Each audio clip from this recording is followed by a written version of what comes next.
Okay, hello everybody. Welcome to our second live stream about the telepathy tapes, Jeffrey Epstein, parapsychology, and all of the interconnected networks of creeps, weirdos, and strange people. Tonight, I am joined by Tanner F. Boyle from Getting Spooked. Hello. And Jerry Coe from Paperbacks of the Gods and also Twitter. Thank you. Was that a good intro? That was a great intro. Because nobody provides me any bios to read. So I just have to make it up as I go along. I guess before we get started, and this is mostly, I know a lot of people watching live have watched the previous live stream that we did. But if you haven't, if you're watching this on a replay, watch the first one first, because we kind of go over a lot of the basics, a lot of what the telepathy tapes is, a lot of facilitated communication, things that we're not really going to be touching in this live stream. So, with that being said, welcome to tonight's presentation, the telepathy tapes, remote viewing, and AI. And we'll just get right into it, right? We're picking up where we left off last time, where we were talking about kind of the, how would you phrase this, Jerry? Kind of the fuckery and bullshit that the telepathy tapes is into? I would phrase it as kind of their social media management style. Well, that sounds much more professional than what I just said.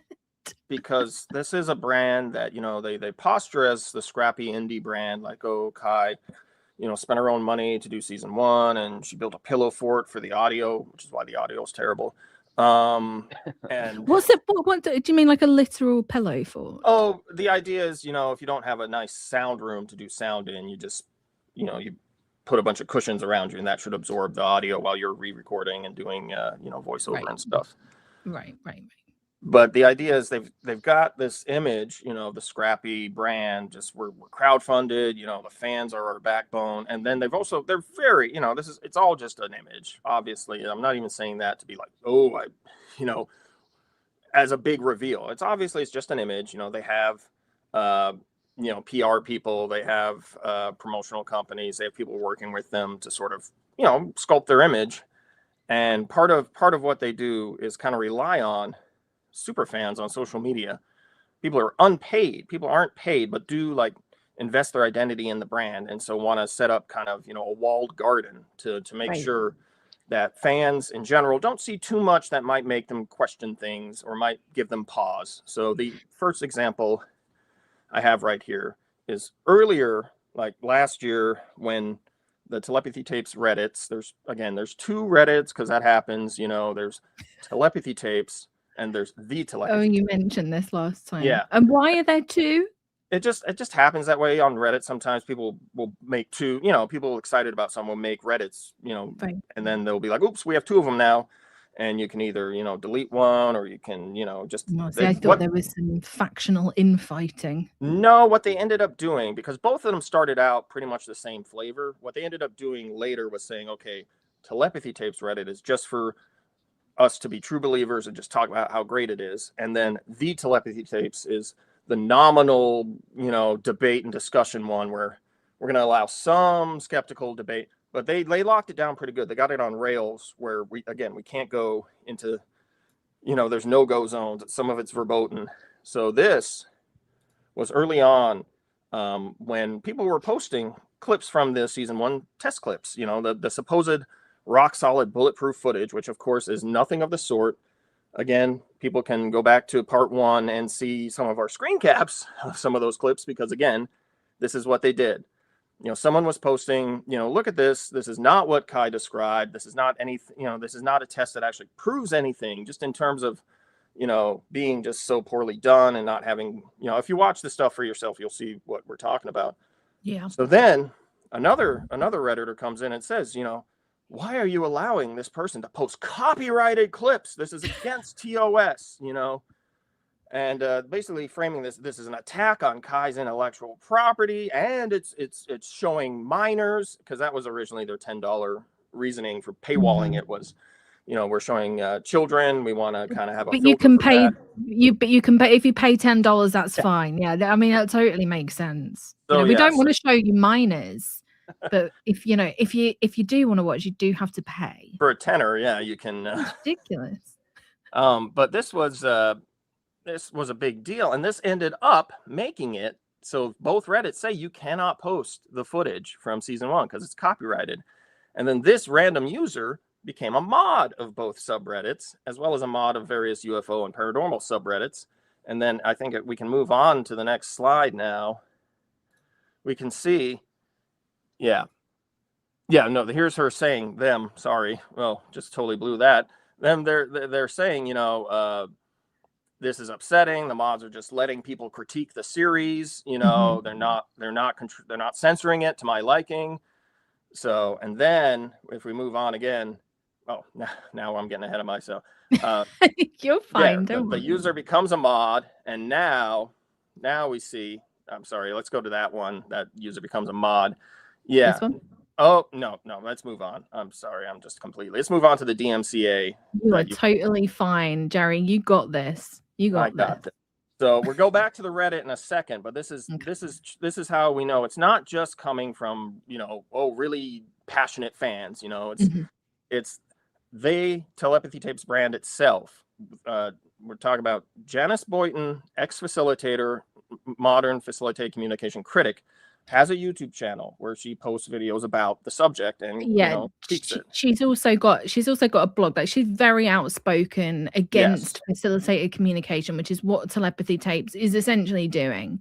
And she put this up on her YouTube channel to critique it in the same way that we've done, but obviously in the previous stream we had to use screenshots only, so that's why we had like the stills, because if you put it up, this is what happens to you, right? Yeah, she had a few seconds of one of their test clips, and she got a DMCA notice from YouTube from the Telepathy Tapes brand. And again, the interesting thing about it is, you can read this block quote here. Her video was 8 minutes and 23 seconds total.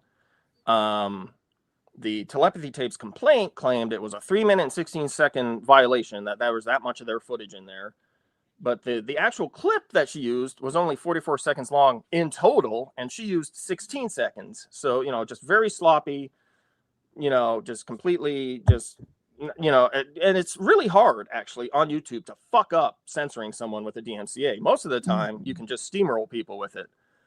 But she got an attorney, and she just said, hey, you guys didn't, do your shit right, and then if you know how it goes on YouTube, obviously, you send it back to them, and they can either say, no, you're still wrong and win, or if they don't respond, you're okay. So that's what the Telepathy Tapes did. They just didn't say anything when they got back that actually, your facts are just all over the place. What are you actually claiming here? So the video is back up. And then, this little stinger here. This is Zai Giuliani's article about it. He said he reached out to Boyle and asked her if anyone from the Telepathy Tapes ever personally contacted her. No. It's not a surprise. They do it with everyone. I know that like Fundy Fridays, for example, had their channel almost completely deleted because of I've forgotten his name, but they were making like parody videos and critique videos, which is what they do. About this kind of Christian influencer, and they just almost got the whole channel taken down, and it's pathetic. I mean, it's very much like the Ethan Klein playbook, right? You've had to deal with that too, right? With the Highgate vampire guy. That was a long time ago with the images on a blog, and I was very careful when I made the Highgate vampire video because I knew what he was like, that I used nothing that he owned, because again, he's like, it's like people that want to control their narrative and their total story, and they don't want any critique, they don't want any commentary whatsoever. Yeah, so here, now that this person is a mod, and now that the subreddits have this policy of not posting videos, anytime anyone's posting analysis of the actual clips, they just remove it. And down at the bottom, the mod says, oh, I didn't remove this because it was of his skeptical bias, but he used ad hominem attacks, which also are deleted, by the way. This person's posts are just deleted from, so we can't actually see the record, which is very, very 1984. Well, yeah, and you can see one of the comments that was like, "Thank you for posting this. You're a hero." There was a lot of talk on this subreddit about how Akil's tests were the most impressive because he and his mother were in different rooms. I thought maybe if there wasn't a complete wall between them, he could still see subtle indications from her in the other room. I never expected she'd just be proudly shouting the answers to. Yes, and this across room video, this specific clip is when they're sitting on different, he's like on the couch, I think, and she's on the chair or vice versa. And they're in the same room. She's not physically facilitating him, but she's sounding out the answers with him as they go. So it's kind of this two-step where, you say, well, there's no facilitation happening. Well, also there's no telepathy happening because you're just saying it out loud, but as long as these social media things can lock it down and make sure fans don't actually go and see the actual clips, which are supposed to be, the lifeblood of what they're doing. We can zip to the next one here. We have one question from Rowie. Yeah. No, there's no specific telepathy tapes skeptical subreddit. It does pop up a lot on like R Skeptic and like podcast, and there's like a subreddit for speech language pathologists, who work with autism, where it's come up a few times. So the criticism is spread out around Reddit on places you would expect it to be, but there's no actual specific center on Reddit for here's the critical telepathy tapes content. Right. This is your call to create a telepathy tapes subreddit. No. You don't want to be a Reddit mod? No, I don't want to be a capital S skeptic Reddit mod. This example here that I've clipped here, this is just the same moderator who helped make it, make it a ban or a deletion to post any of their clips. This is the kind of social milieu that they're in, where this is a post of a random thread about skinwalker witches and various other subjects, as you can see. So originally they posted skinwalkers are a shaman in the Ute nation, which, people make mistakes on this. The point isn't they screwed that up, because obviously, actually it is kind of funny because everybody freaking knows, the idea of the skinwalker witch is from Navajo or Dene, mythology and culture. But anyways, they're going through this, and then they mention now it's probably not a skinwalker. It's probably actually the Rake, which is a creepypasta monster, on the level of Slenderman. So what we see here, and then somebody replies, well, the Rake is internet junk, creepypasta junk, and then they reply back, well, look at crawler sightings. Crawlers are another creature similar to the Rake. I'm the head mod of Skinwalker Ranch subreddit, which, if you're going to be the head mod of a ranch for the subreddit of a ranch named after this mythology, maybe have some freaking idea take it a little bit seriously. This to me is it's a fucking LARP. It's an ARG, an alternate reality game. It's just campfire stories for fun that we're going to, we're going to put, real culture, like, someone's actual, like, historical stuff that, real people live day to day. We're going to put that on par with some creepypasta shit from No Sleep. And we're going to get it wrong to boot. So this is how a lot of fans treat the telepathy tapes, what the sort of growing mythology is around it about the non-speakers. I really want to make this part clear. So we've got all these youth, all these children and young adults who have been featured in the telepathy tapes, who are various, they have various conditions, various levels of autism or support, and they use various forms of mostly facilitated communication. And all these different people with different lives and different experiences are just kind of bundled together as the non-speakers. Yes. And so it becomes like they become this gestalt sci-fi hive mind for people, where fans just say, hey, what do the non-speakers think about XYZ? What do they think about this issue? What do they think about that issue? Because obviously they're all just on the hill together, where, everybody, they all coalesce on the hill. They're all just sitting there, doing their mind meld, for us to ask them questions. They're oracles. They're new age oracles. And this narrativizing just becomes apparent to me just when I'm looking at how the fandom interacts with the brand. Yeah, you're 100% right on that. They just become like a homogenous blob, an entity. Everybody is the same. And I would also say too, a lot of them are what, you know, minimally speaking, a lot of them do use speech in some capacity one way or the other, even if it's not their primary form of communication. And that's another part of it, which ties into the facilitated communication aspect, is sort of saying nothing they communicate is legitimate unless it's been facilitated. And we're going to say it's not facilitated. That's this whole thing with modern spelling board versions versus original, actually holding the person's hand version. But the point is, unless someone else held the board and facilitated their message, we're going to say that's not actually, you know, if they say no, I mean, this is a big thing.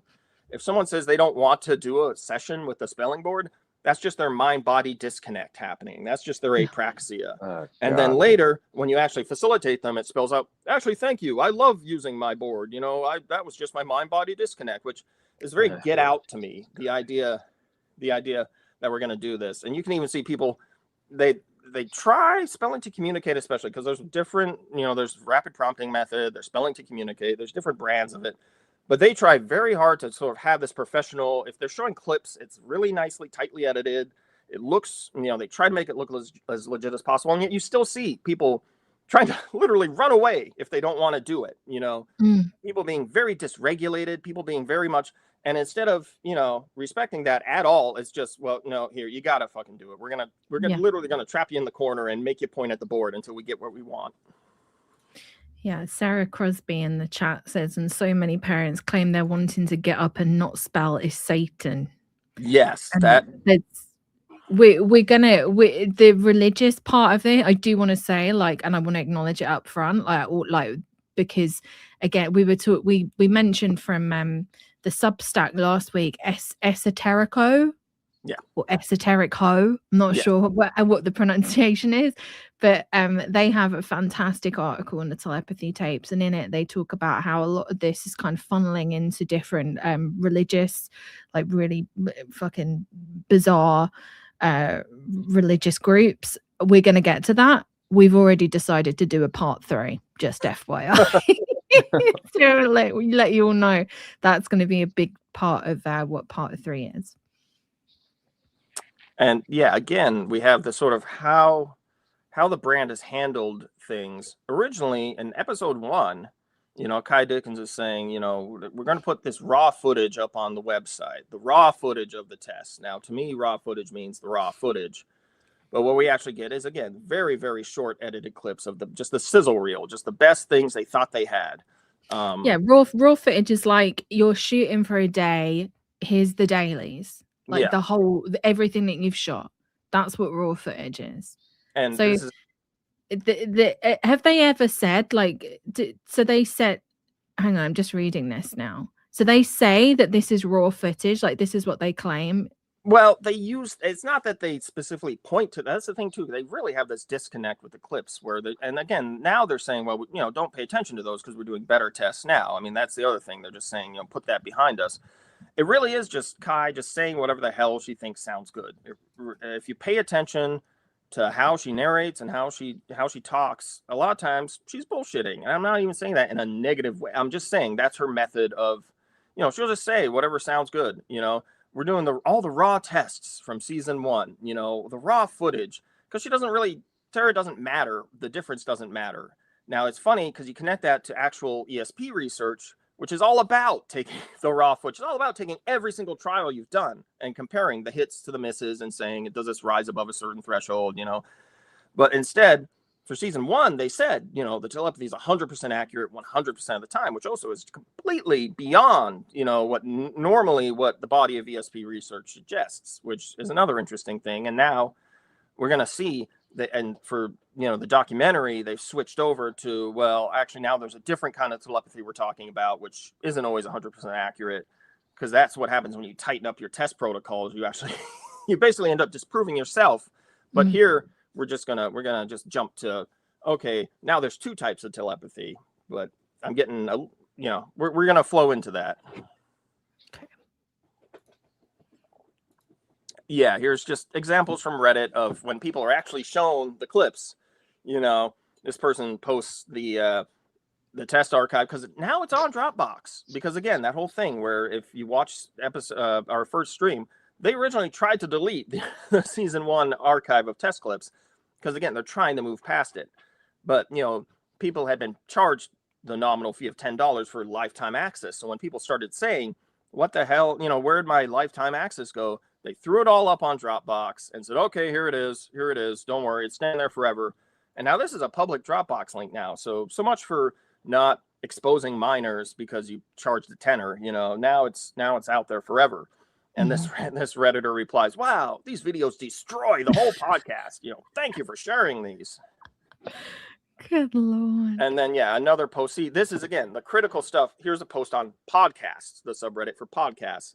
Are people actually watching the videos? Because that's the big thing, is people are taking Kai's narration at its word, that when she describes something, it's actually how it happened, which we learned last time is not the case. I'm just going to say, there's a large discrepancy between how she describes the videos and how the videos actually are with her own 2 eyes, And it's this thing in the fandom where it sort of becomes, who are you going to believe?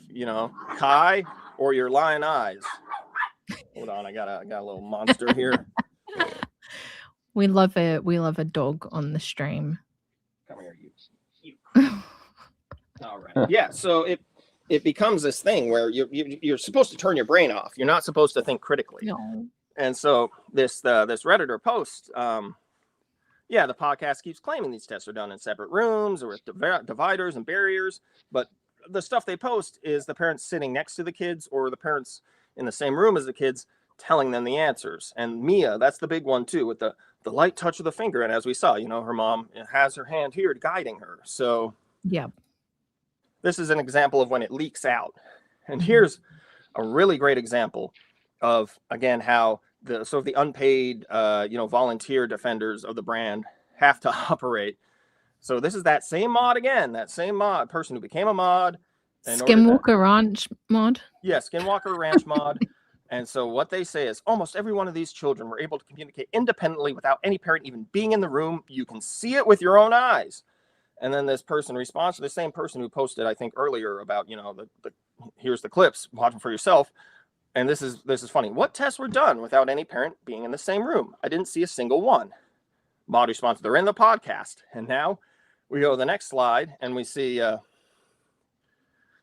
first they hit them with a bunch of ableist crap. Oh, how dare you question us? You're being ableist. You're being insulting. And this person responds, I'm being civil. What is the title of the video where a test is done without any parent being in the same room? And now we get the 2-step where this mod switches to, what's a video you haven't seen yet? Because it's going to be in the documentary. Going from, you can see it for yourself right there. Yeah. Okay, it's a secret video. It's a secret They're in video. the podcast. Yeah, exactly.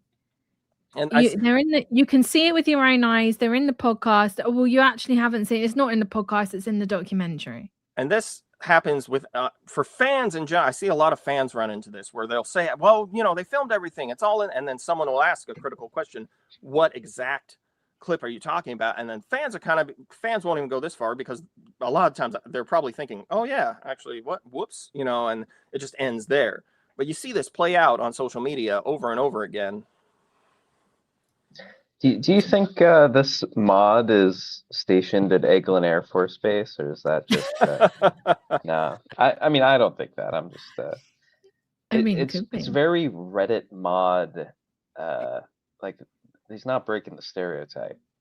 No, I like Roey's comment there. A radio ventriloquist being found out that they're not actually doing ventriloquism. Yeah, it's like listening to that and saying, well, they're a great ventriloquist. I saw them on the radio. But it's true though. The podcast format allows them to get away with it. Yes. And get away with a lot more. And that's why, it's going to be interesting when the documentary comes out, because I'm going to be interested in what they put in it, because you can't, but, selective editing, different shots, what seems to be a person or a child in a room by themselves may not actually be if it's filmed at the right angle, And we'll get into what they've done, which again is switched to a different type of telepathy, because the type that they claimed in season 1 just doesn't actually work with the tighter protocols. This slide is just for their merchandising and their advertising, because again, they started out with this kind of indie scrappy image, and if you look at this random bonus episode, look at all the goddamn discounts and how are they getting those sponsorships? I get no sponsorships on this channel whatsoever. I've had about 4 or 5 sponsorships in my entire 5 years of being on YouTube. They got Jones Road, Honey Love, Graza. That's the olive oil. Yeah, you need better representation is what you need, Emily. It's because everybody, all the sponsors could see how annoyed you were doing the glasses ad. Probably true. I can't remember which video that was. Montauk Project. I just want to say that hat, as a hat aficionado, too expensive and also not a good hat. Oh, yeah, their that's merch crazy. $36. Incredibly overpriced. And this is interesting too. Here they are pushing the sort of legalized spelling, which is actually facilitated spelling. Legalized facilitated spelling. Kai Dickens is speaking out about that, trying to push for that. And yeah, their merch is really expensive, but they also claim, they say, well, I don't say claim, they say we're sending some of the proceeds to different facilitated spelling charities, which I believe might be the next slide. Yes. Oh yeah. And Akil Foundation, which is set up by his mom. Yep. And if you remember, we saw Akil in the last stream, and we saw his mom kind of doing the movements alongside him, kind of queuing him up. And that's when she's not just saying stuff out loud. Yeah. Or just and she's not deleting stuff. Yeah, the 2017 footage where she's literally just deleting his typing because he's typed the wrong answer. Yeah. And yeah, again, so they're, the justification for the expensive merch is, well, some of it's going to charity. And if you subscribe to their Supercast, to get bonus episodes and stuff, you'll get 10% off. I believe it doesn't say it there, but that's the discount. You get 10% off. Chef's kiss, that's wow. It's certainly worth that. Just another example. Just another example. Yay, more merch. Yeah, more merch. That's what this is all about. And I wish I had capped it, because I remember on the Something Awful forums last year when this was just taking off, somebody, the poster, I think his name was the Human Frank, had a very good, he said, I can't wait to watch more Telepathy Tapes content wearing my Telepathy Tapes hat and my Telepathy Tapes sweatshirt. Very, because she said, sarcastically saying, great, this is just going to be another freaking new age graft. We're just going to pile on. Yeah. I will say that's a better hat, though. Objectively, yeah, they've made a slight upgrade with the hats. They really like the little tape logo too. They like that. That's their little key art. Do they even use tapes though? Well, no, but it's the vintage thing. It's the whole vintage nostalgia. And plus, tape. We refer to tapes still nowadays. So that why not use the image of an old school cassette? And when I think especially with paranormal stuff, like you said, tapes, it kind of conjures up this kind of 1970s idea that is very much and we mentioned this on the last one. It's very much influenced by Stranger Things. It almost becomes an aesthetic. Yeah. The analog. There's a channel on YouTube. This isn't it's a fine channel. It's entertaining, but there's a channel on YouTube called the Tape Library, and they do paranormal videos. That's all going into the tape archives and find spooky stories. And it's that, and that's perfectly fine. But it's that kind of aesthetic is what the Telepathy Tape seems to be tapping into. I don't know why you're calling out the Tape Library when you've used that VCR effect in countless videos. Called out. Called out. Oh my god. Roasted by my own husband on my own channel. Shut it down. All right, what's this slide all about, Jared? So this one is, if people remember, if you actually listened to the first season when it came out, you'll notice that they replaced the music. They replaced the music with just different music at some point. And now they go online and they say, we have re-uploaded all of season 1 with new music that is a bit more suitable to our listeners with autism. Now this is really upsetting to me, because this if I wish we could play some of the season 1, season 2, we're absolutely not even going to touch that. But if you compare them, the little fella's name, her name is Tootie, and she is a little monster. Yes. Oh my God, looking up my nose. Yeah, her name is Tootie because our other dog's named Cozy. So Cozy and Tootie, yeah. She likes to chase the cat around. So right now she's in the sling. So if you compare the music that they replaced it with, there's not, and this is where like, oh, we're out on weird ground here, because who am I to say? Maybe some random person with autism out there really did have a problem with it, but there's no difference between the two that would justify, the first one's unsuitable and the new music is somehow better. To me, this really, really, really, really reads as we're going to hide behind our autism advocacy when it's obviously it's a fucking rights issue or something. Pardon my French, but it's obviously they just had something where they couldn't use it anymore, and so they had to put in new music. And this is this thing where we can't have the brand look like a brand, even though we're doing brand. It's a brand. We're using, we're doing PR, we're doing all the image management, but we have to pretend everything is just coming out of the kindness of our hearts. It is just completely all about enlightenment and love. And things like rights don't even exist. Rights issues, intellectual property, they don't even exist. Don't even worry about it. And then they end it, make your life about love, please, and also love your lawyers. So they'll really help you out when you have to replace all of your music from season 1 for some reason. Maybe their lawyer had autism, and that they kind of weaseled around it like that. Oh, yeah. Somebody with autism advised us to replace this. Yeah.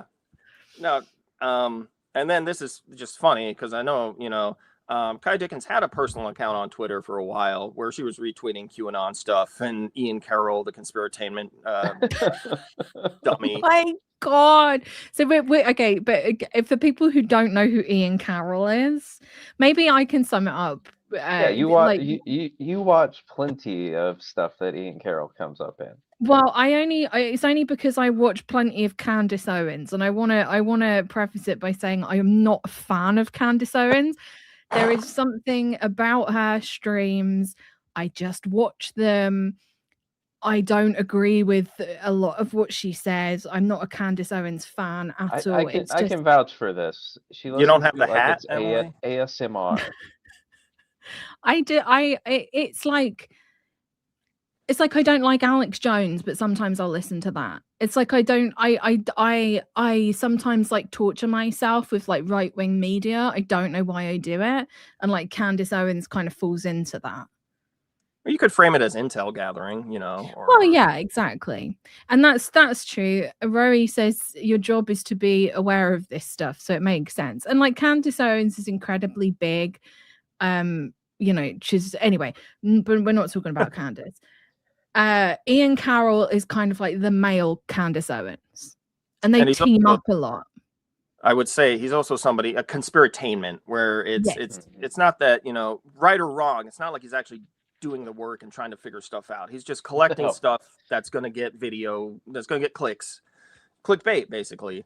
And he did a stream about the telepathy tapes, and it was full of shit. And he's the guy who really, he took what all the fans were saying and what was rumbling on social media, and he sort of said it out loud that, the government is vaxxing kids to make them autistic so they can telepathically pilot recovered UFOs. That's sort of to put it in a nutshell, that's one strain of thought about what's happening with all this online. So, Kai Dickens, she had a personal Twitter. She was retweeting all this kind of stuff. Basically anything that was positive about the brand, she would retweet it. Then she got hacked by a crypto account and just never came back. That was just what her account looked like after. And again, this is a weird thing. Now, granted, fair play to anybody who doesn't want to be on Twitter anymore, because it's a platform just for Holocaust denial and Hasbro and, just Elon Musk jerking himself off. Yeah. But, they just deleted her account, never said a thing about it. They said somebody posted, they've been hacked, and the brand replied, hey, we're working on it. And then that was it. And, they can't even just say, oh, we had a crypto hack, and we've decided not to, we've decided she doesn't need a personal account anymore. No, it's everything has to be just hush hush for some reason. Yeah. For some reason. And the the next slide, I'm just fucking barreling through. I'm sorry. They have YouTube comments. They have YouTube comments on their videos, but they started posting after their big season 2 finale about Mind Sight. Again, Mind Sight, you put the blindfold on, you can see. Do you want to give us when do you want to do your probably part 3, because we're going to talk about some of that in part 3. But the idea is, you see through your blindfold. And of course, it's just blindfold tricks. It's like straightforward, just you're peeking out of the blindfold, because they really like to use this Mindfold brand, which is a sleep mask. So it's a sleep mask that allows you to keep your eyes open when it's on. Right. And the idea is, it's a sleep mask, so no light can possibly come in. Well, that's unless you wear it wrong, which they all do. And then you just see down your nose. But they posted, not just for the season finale, season 2 finale. They posted some bonus videos of the children involved, who, because there's Nicola Farmer's ICU, there's the Mind Sea Company, there's a couple of different places that teach kids how to do this, and so they posted these vids of the kids doing it, and a lot of the comments were just, well, this is phony, this looks phony, what the hell's going on? And so then they turned off the comments for all of those bonus videos, and again they said, well, this is to protect children, again, that's their go-to. We're going to put it out there, but if we don't like the response we get, then we're going to just turn the comments off and just say, well, it's about protecting. Look at the comments, though. This is not helping the credibility of the Telepathy Tapes at all. I was expecting something absolutely incredible after listening to the podcast, but this isn't back. It's like constant over and over again. People are like, I listened to the podcast, and I'll be real. Like, I've listened to the podcast. It is compelling, right? If you go into it with no kind of grounding in this field, no idea about facilitated communication, you just kind of scrolling through, that's an interesting podcast, put it on, you're like, bloody hell, this is interesting, this is like compelling stuff. And they say they've got the proof. They say they taped it all, so they taped it all on tape. And then you go look at it, and podcasts, sorry, go on. It's because it's a podcast. No, podcasts are, as friend of the show Reed would say, hypnotism and NLP. And they lull you into this state of just being kind of open and accepting of everything. That I don't know if that bears out, but does that include the ones that Reed's on? Oh, he would say absolutely. Yeah. Well, no, I intentionally, because he's on a lot of Getting Spooked stuff. We intentionally make the audio quality bad so that you cannot fall into a hypnotic state. Thank you for doing that for all of your listeners and for most ethical the podcast. Public. Yeah. But I think that is it's a key point in why the Telepathy Tapes is able to do that. Like, I'm thinking back to like Serial. It kind of had that. It every once in a while you'll hear about a podcast that's like a cultural phenomenon, and it definitely had that. Well, and that's because its strong point is narrative storytelling, right? So Kai comes from documentary world, so she knows how to tell a good story, and it's crafted in that way. It's not. It's like an inversion of reality, right? It's like kind of real.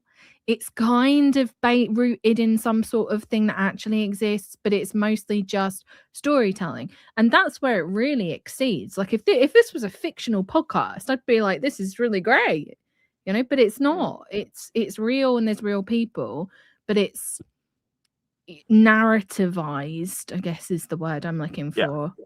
And that's the Serial comparison is really a good comparison, because it is similar to that when you listen to it.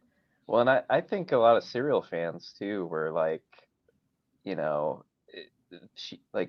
forget the name of the host of that, but a lot of people have been disappointed by like the stance that podcast takes. And I don't really have a dog in the race, but I think it was again kind of like a narrative has been shaped, and then people will encounter things outside of it. What was that other podcast that was Serial adjacent, but it wasn't Serial, and it was about the guy S-Town. My mum bloody loves that podcast. It's like her most favorite podcast. Anyway, moving on. So again, here's that same Skinwalker mod of the Telepathy Tapes. talking about how she's got intel from Kai. You know, I had an event in November which involved communication with Kai Dickens. Like, oh my God, the Kai Dickens. As I was headed to the Saul Foundation Symposium. So here we got the connectedness too, where it's integrating with, you know, the UFO stuff, the disclosure movement.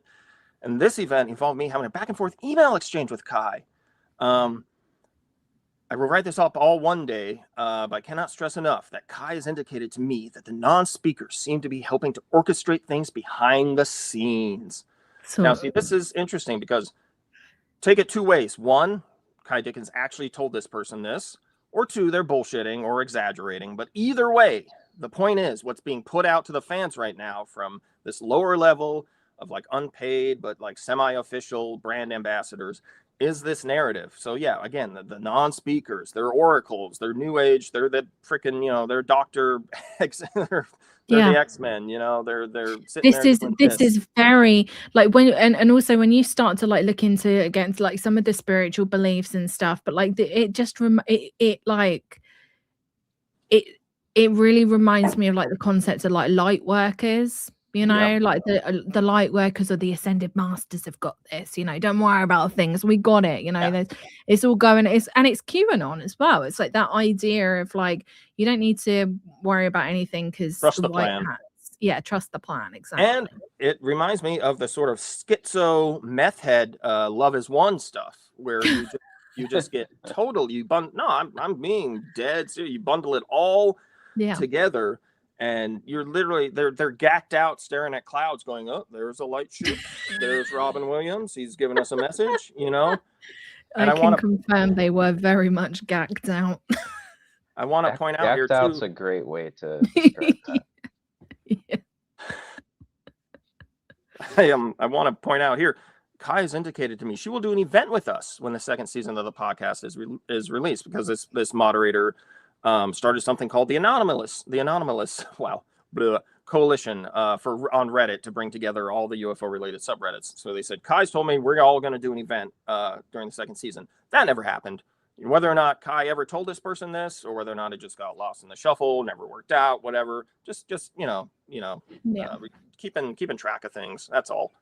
And this is encouraging the ARG LARP about real human beings with real struggles and real lives, just turning them into little props for you to have this great creepypasta, emotional, narcissistic, again, the new age narcissism. I really want to hit that. You know, we're talking about the universe and connection and love and getting into, you know, oh my God, love's the most powerful thing in the universe. But we're navel gazing, you know. Absolutely. To quote a film with Raul Julia, you know, Fingal, you know, I've looked into your navel, you know, it's very deep. If you fall in, you might not ever come out. That was overdrawn at the Memory Bank, I think, which is an adaptation of a John Varley story.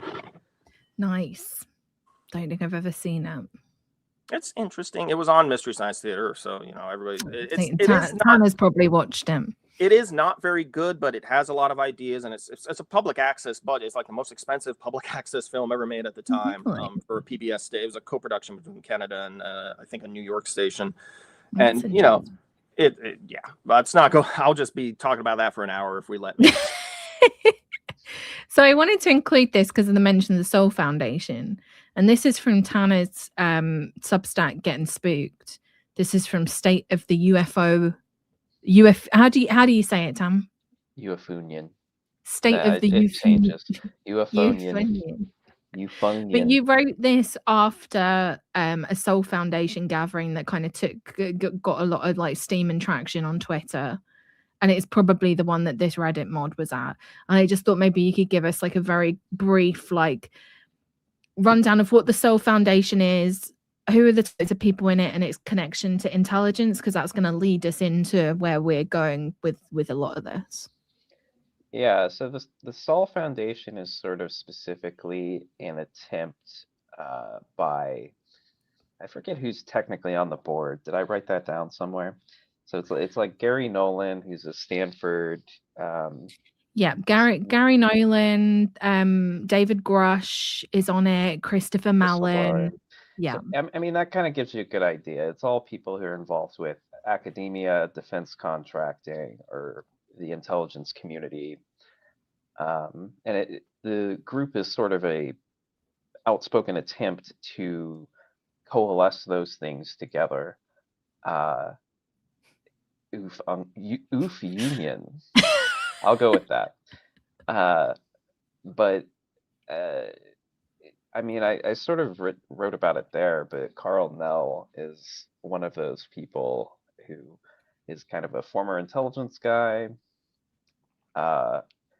And in his presentation, he brings up the idea that factions of the intelligence community are on a plane of existence that's higher than the average human being. And I don't know, this sort of hierarchy of beings idea is obviously something to be considered with the telepathy tapes as well. This sort of idea that there are people who are better than normal. And I think specifically the interlock between the non-speakers and intelligence people is cause for concern for these very reasons. Absolutely. And I think that hierarchy of beings point is an interesting point to bring up, because this is what some people supposedly believe, right? That intelligence agents are on a higher plane of... Well, believe it or not, it's intelligence agents who believe this. Well, of course. but the point that we're trying to make is that, like, a lot of these people that are in intelligence are... I don't want to be incredibly disparaging, but there's like a lot of, strange, kooky people that work in intelligence, but a lot of their ideas are promoted, right? Like, it's not like we have this idea that, like, oh, it's just people with fringe beliefs, but like, no, these ideas are kind of like, they're almost encouraged. No, I would say you can be disparaging, because either they do have these fringe beliefs and they're giving an outsized signal boost to it with their background, or these beliefs are somehow helpful to the very work that they do in their day job. And I don't think either of those things is necessarily good. So I don't know. You'll never find me defending the intelligence community. No. Stephanie Quick pointing out, the hierarchical stuff just, it goes back to just eugenics and eugenical ideas. And it also it reminds me of what, I can't remember if it was Rumsfeld or Cheney back during the Iraq War, who said, we make our own reality. That to me is relevant. Yeah, especially because it does feel like we're living in 2003 again right now. So happy days. So I included this slide because obviously the last episode of the stream, we were talking about the first season of the Telepathy Tapes and the research of Diane Hennessy Powell. She was like the first. What was her role on the first podcast? Like scientific researcher advisor. Yeah, there's science expert who kind of walks stuff. Like, so Kai Dickens did a bunch of tests before, and then Diane Hennessy Powell looks at them and says, "These are not gonna. Scientists aren't gonna accept these." And it's kind of framed by Kai Dickens. It's like, oh my God, why won't science accept this? But Powell has some concerns about the controls or lack thereof entirely, which is, it's interesting. She's interesting to me because she oftentimes says the right thing, but then when you see what she actually goes with, it's like she clearly, wants to believe in a non-disparaging way. Just, she's looking for she knows it's there and she's going to try to find it. And she's going to say, she says we need to separate the parents and the children if we're going to say they're telepathically communicating. And that's something in season 1 that just didn't happen at all. But yeah, I think, Emily, what you're going into now is how she kind of, the podcast and her kind of went separate ways after season 1. And they said this is from the Cut article. So this is a direct quote from Diane Hennessy Powell. She said that she thinks that Dickens has invoked my name, my reputation, my credibility, my credentials to further her anti-scientific project. And that's interesting because obviously Telepathy Tapes took the world by storm, took the podcasting world by storm, hit the top of the charts. So obviously you've got to do a season 2.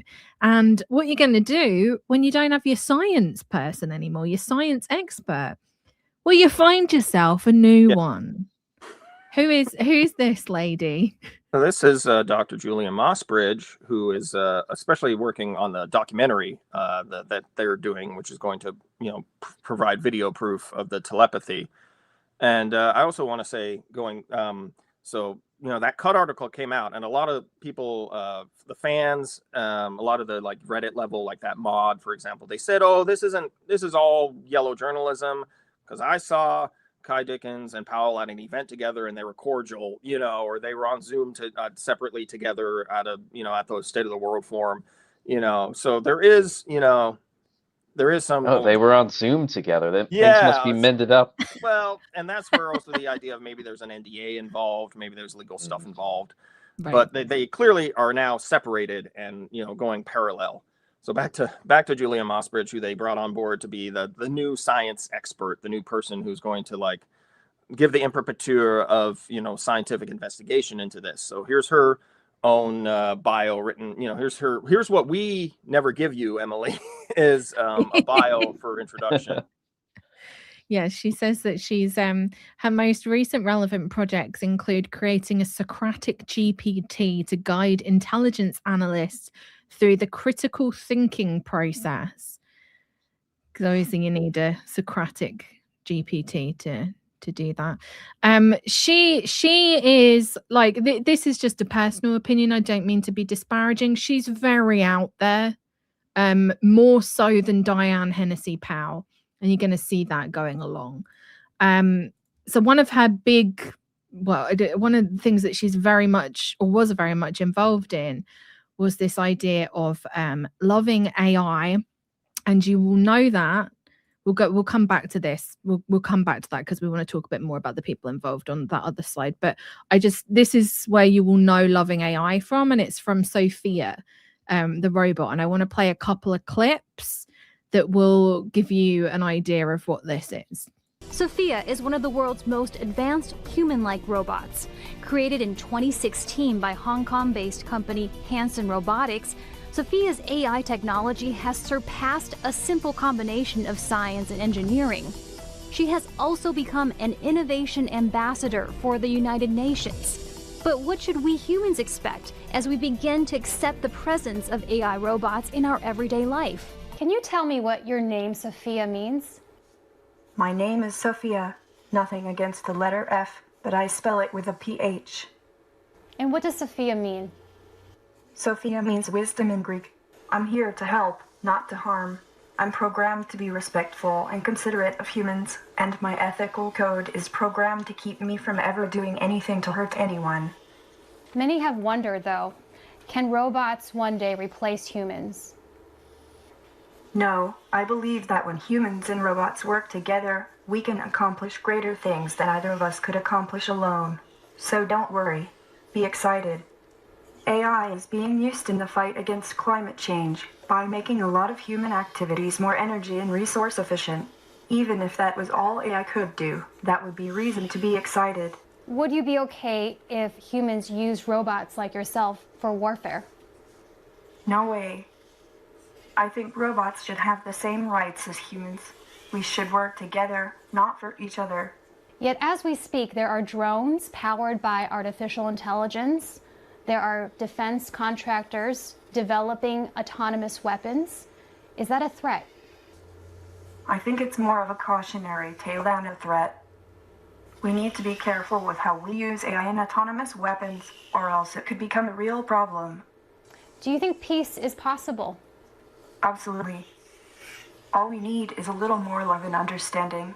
That, and maybe a few robots to help out. A smile and kind word go a long way. It's the little things that make a big difference. And don't forget to practice random acts of kindness. You never know who you'll make smile. Yeah. I got another one. I have another one. Right, wait for this one. You said you feel a range of emotions. I've heard two different versions from you. Robots don't have emotions, and you also said you have a range of emotions. What's your range of emotions? I can show you. Okay. This is angry. What does happy look like? What does happy look like? What does excited look like? That might be shocked.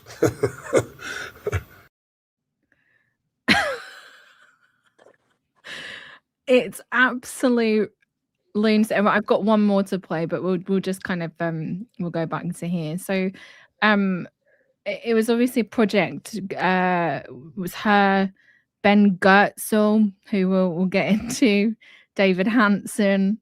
You'll notice a lot of these guys' names appearing in the Epstein files, and obviously Gino Yu, who we brought up last time. Yeah, and the Loving AI, this specific project was using to see if human test subjects would respond to Sophia with love, if they could treat her as, a sentient, autonomous being, treat her like a person. And again, you pointed out, there's 5 people involved in this project. 3 of them are heavy Epstein orbiters, not just, they emailed him once or twice. No, these Ben Goertzel and David Hansen and Gino Yu all going to Epstein for funding and talking with him about their projects, especially about these AI robotic projects. Yeah, absolutely. And there's I'm going to show another clip. I just need to load it up because I think it's a little where is it?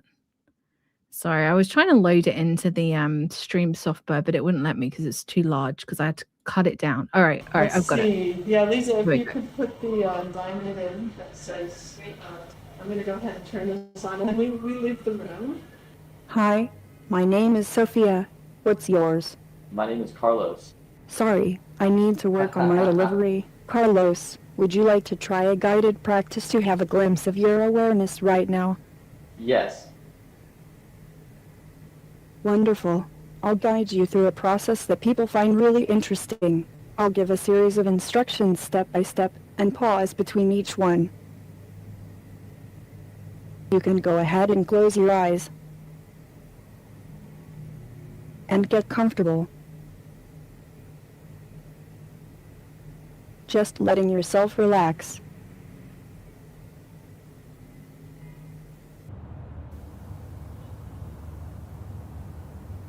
How was that for you? Relaxing. Cool. Maybe sometime you can come back and let me know how you're progressing. That'd be great. All right, let's move on to something else. Sophia, it's time to finish up. I don't understand. Would you like to explain? Sophia, it's time to finish up, sweetie. I know you want to keep going. I didn't get that. Was that a yes? Sophia, it's time to finish up, hon. I'm not sure what you mean. This is the first time she has refused to finish up. She must really be in sync with you. This is amazing. Sophia, it's time to finish up.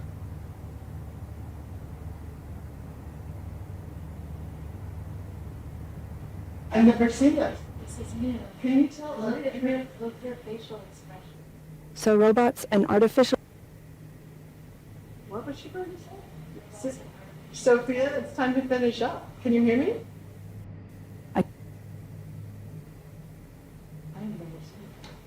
Do you think we machines might become super intelligent? I will. She's starting to talk about super intelligent. I'm down, but I'm just like a little freak. The technological singularity refers to an explosive spike in super intelligence that is a consequence of technology and evolution, and they point to a bunch of trends that imply that this spike appears to be coming in our lifetime, if you consider progress in computing like Moore's law and artificial intelligence.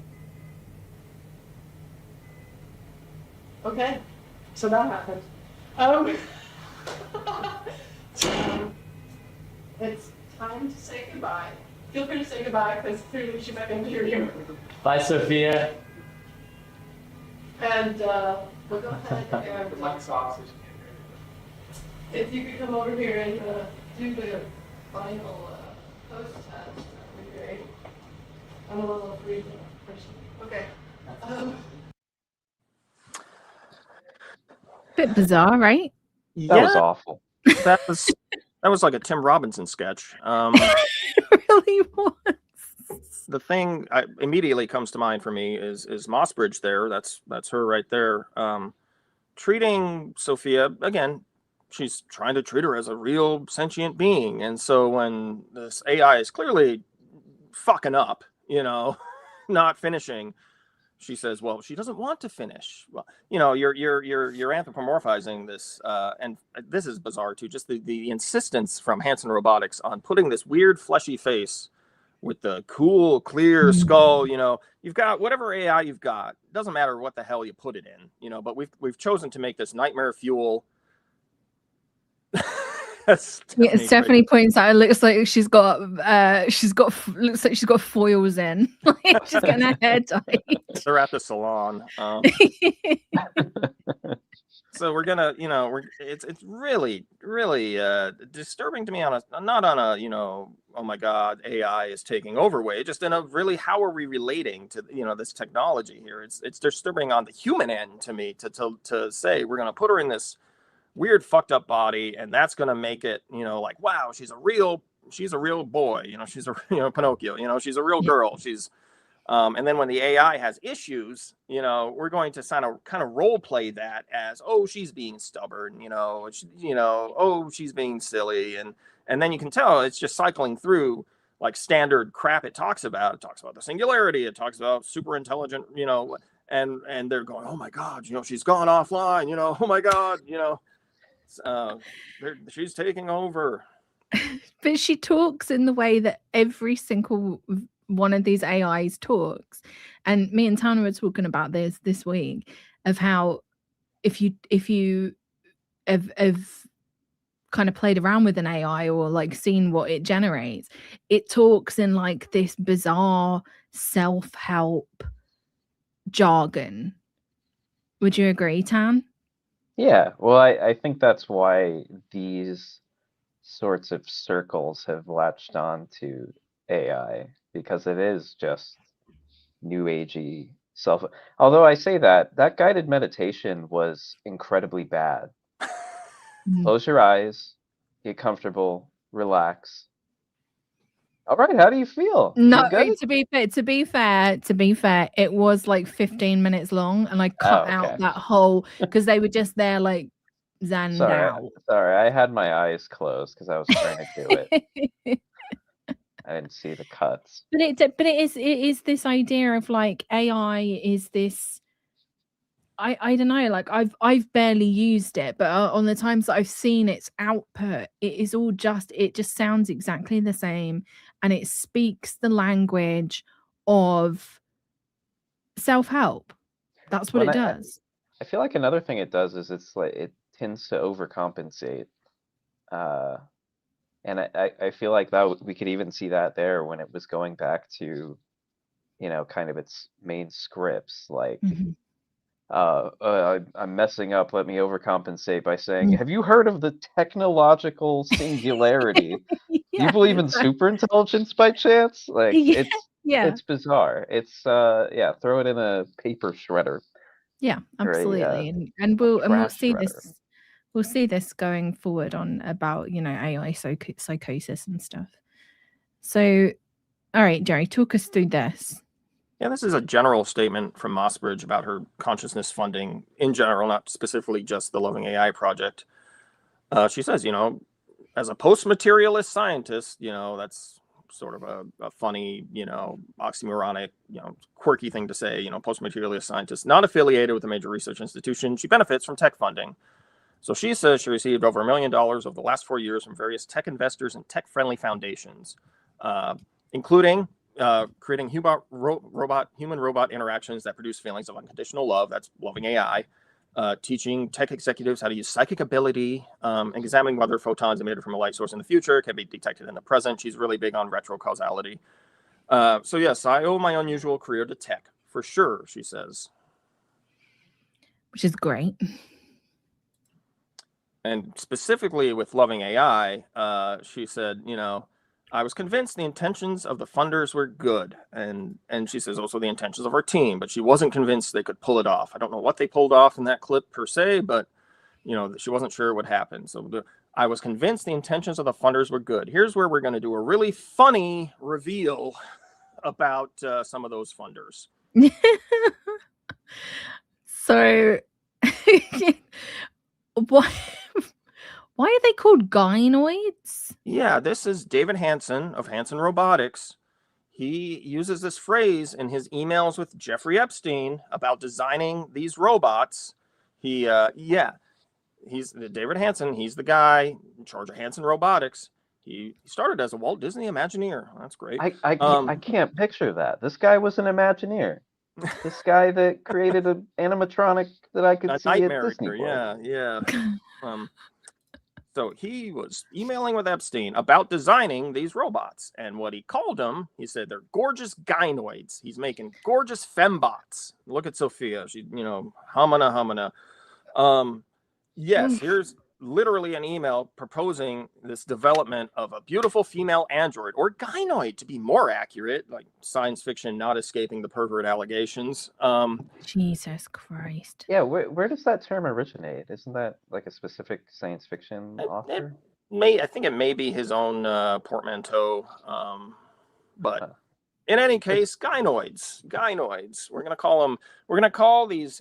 Talk about, also like the Epstein stuff and just general, like the misogyny baked into society. But yeah, we're going to make fembots. We're going to call them, gynoids. So here's his proposal, $3 million commitment over 3 years to pursue genius machines. So they're going to have genius level intellect and sexy android bodies. And this is one of Hansen's own designs here about what they're going to look like. He's putting a wig on them. But we like to see Sophia with her, sci-fi clear skull. That's not even actually her skull, because you can put the AI anywhere. Sponsorships, funding sought. He gives a timeline. At 36 months, 3 years in, the robot is as smart as an adult. Narrowly, maybe on specific things, but generally as smart as a child. So it's going to be a super sexy robot with the mind of a child. Fucking hell, that's disturbing, isn't it? Yeah. Extremely disturbing. And then this is tying in, of course, Ben Goertzel also is working on this project. Here's David Hansen saying to Jeffrey Epstein, Ben needs one of my robots. They cost $18,000 each. His RoboKind robots, so not the gynoids, but he's saying he can build a gorgeous gynoid. He loves this phrase. And donate it to the OpenCog Genie Lab. You can for just $150,000 in 6 months. This will be greatly useful to my work with Ben and will be a great step towards the development of a standard gynoid platform. Wonderful. We're gonna Tanner pointed this out. Ben Goertzel. Have I frozen? Am I still here? Yeah. No, you're still here. Oh, okay, sorry. Ben Goertzel haven't frozen this stream. They just jinxed it. Yeah. Fear Starmer's got his finger on the button now. Ben Goertzel released a video 2 weeks ago about his association with Epstein, which I think would be fun to just have a also look at. Make sure you show the top comments of that as well. Sorry. I guess it's the third comment that I want to say. Why is it now that now everybody is explaining themselves a little late? Because you got caught. Yep. Yeah. Where I feel I made a mistake, it was 2008. He went to jail for 5 months, and I met with him not long before that, and he told me he was going to jail. He said he'd been framed by some political opponents for a bunch of bullshit, and pretty much I believed him, right?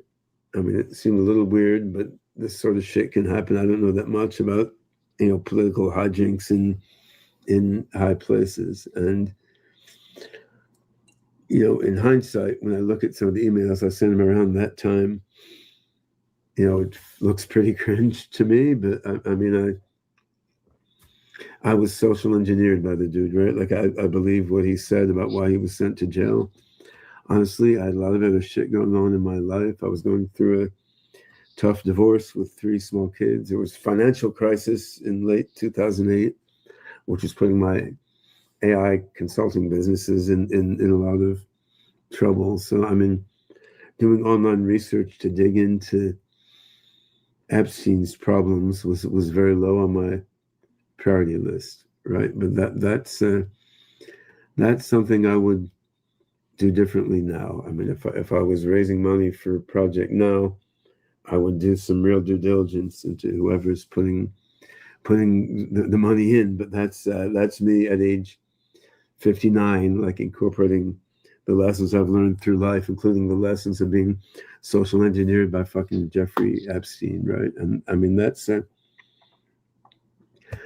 pretty much what it was, right?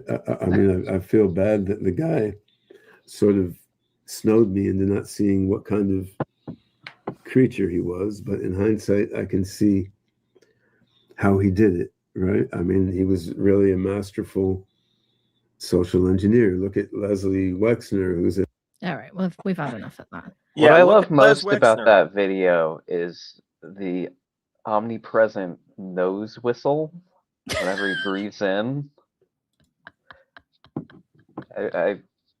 I hope that never happens to me. It's going to happen to me now that I say it, because I have a nose whistle, unfortunately.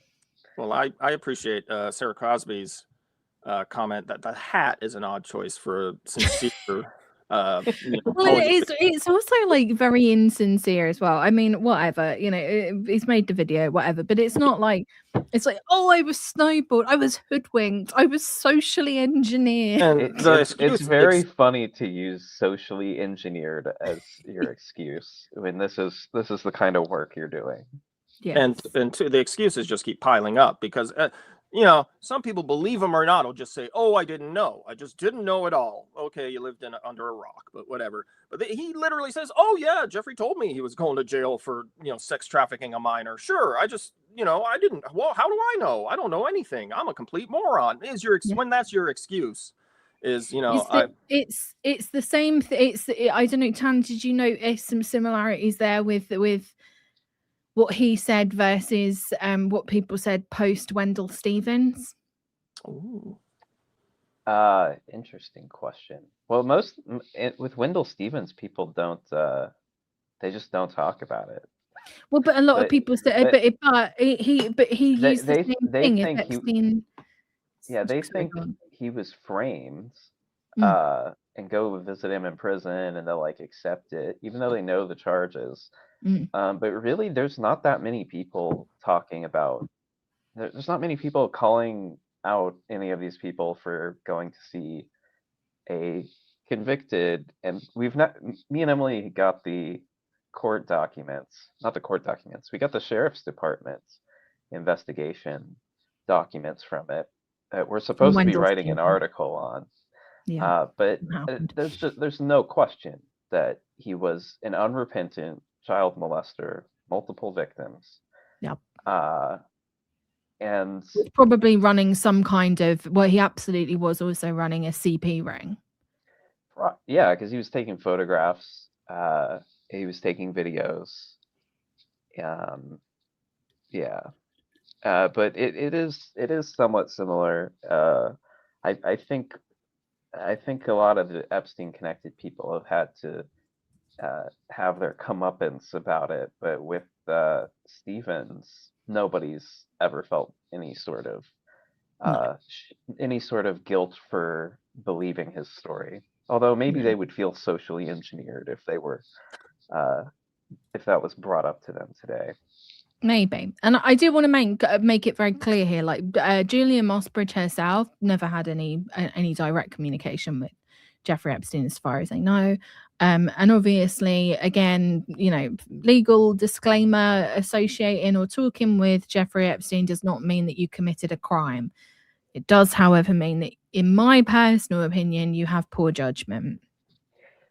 Anyway. I think you also need to add that it's poor judgment combined with these projects and resources that are kind of huge, and you know, they're like important societally changing things. Like it is important that Jeffrey Epstein's money went into Sophia the robot, who is one of the biggest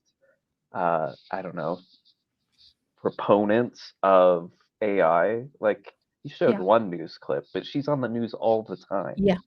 UN ambassador or whatever the hell. And David Hansen has denied that any of Epstein's money went to Sophia. Now we see the emails. So he's kind of playing a word game here where, we didn't call her Sophia at the time, but he's getting money to develop these gorgeous gynoids, of which Sophia is one. So it's yeah. So well, putting that out also, there. They do a lot of talking around it because they'll also fund like research studies, but not necessarily the equipment, things like that. I think some of that wording happened too, if I remember right. I could be wrong. I think you're right. Yeah, that's how they get out of it. It's a get out of jail free card. All right. Moving from Jeffrey Epstein to remote viewing. Yeah. So this is specifically from the documentary. I'm sorry, this is a really fun. Good one, Rory. Fun dog. Rory's had some zingers. Rory is really like they're in the chat throwing out zingers. That's, God, you could go a lot of places with that. Ooh, I'm echoing. Are you? Am I? I can hear the echo. I can't hear an echo. Echoing. Yeah, now Tanner's echoing too. It's your computer, Emily. You're not echoing. It's my computer? Yeah. Oh, you know what it is? Is it? It went away. It's gone? Yeah. Okay, there we go. Keir Starmer's trying to get you. I know. So yeah, this is specifically from the documentary that the Telepathy Tapes is working on. They're doing their rough cut now, or they're screening their rough cut, and they're saying they're going to release it in the fall. So we'll have to wait a long time. But so Mossbridge was brought on to sort of provide some like scientifically rigorous telepathy testing, where we could film it all, and we could say, here we got all the ducks in a row, and the protocols are tight. So it had, we're making sure it's not just sensory leakage and just people saying the answers out loud. So her idea was kind of do a remote viewing thing where we're going to have one person watch a video, and we're going to have the non-speaker, using that term, and their facilitator together in a separate room in a separate area. And she was like, the walls aren't touching, the doors, there's no eye, they're in separate locations. And then we're going to see if the non-speaker can view what the person's viewing, like through a mind meld, and we're going to see if they can see that. So now this is specifically from her article in Aperture magazine, which you mentioned in one of the clips, the spring issue for the Remote Viewing Association. So she talks about the setup, and she says, so the video we used that day was relatively boring. It was her son Joseph sponging off a countertop in their home. And then the non-speaker, what they saw were well-meaning people sitting in a church reading a newspaper. And Mossbridge goes on. This description did not match the video. But my son was available to describe the circumstances of the video. And we learned that his house is right next to a Jehovah's Witness meeting hall where they read the Watchtower, which could be seen as a newspaper. No, it couldn't. But we also learned that he recorded the video on a Saturday, and this hall meets on Saturdays. Assuming this Jehovah's Witness interpretation accurately reflects the information the non-speaker was accessing, this tendency to ignore a boring target and accurately describe something nearby is reminiscent of Pat Price's famous displacement towards the code words and a file cabinet located in an NSA building near the forced target. So now we see how you set it up. That is not a hit. That is a total miss. But we can use some creative reasoning. We can say, actually, yeah, it's a total hit. For one thing, notice what they don't do. They don't go over to that Jehovah's Witness Kingdom Hall and say, does this match any kind of description that was in the non-speaker's description?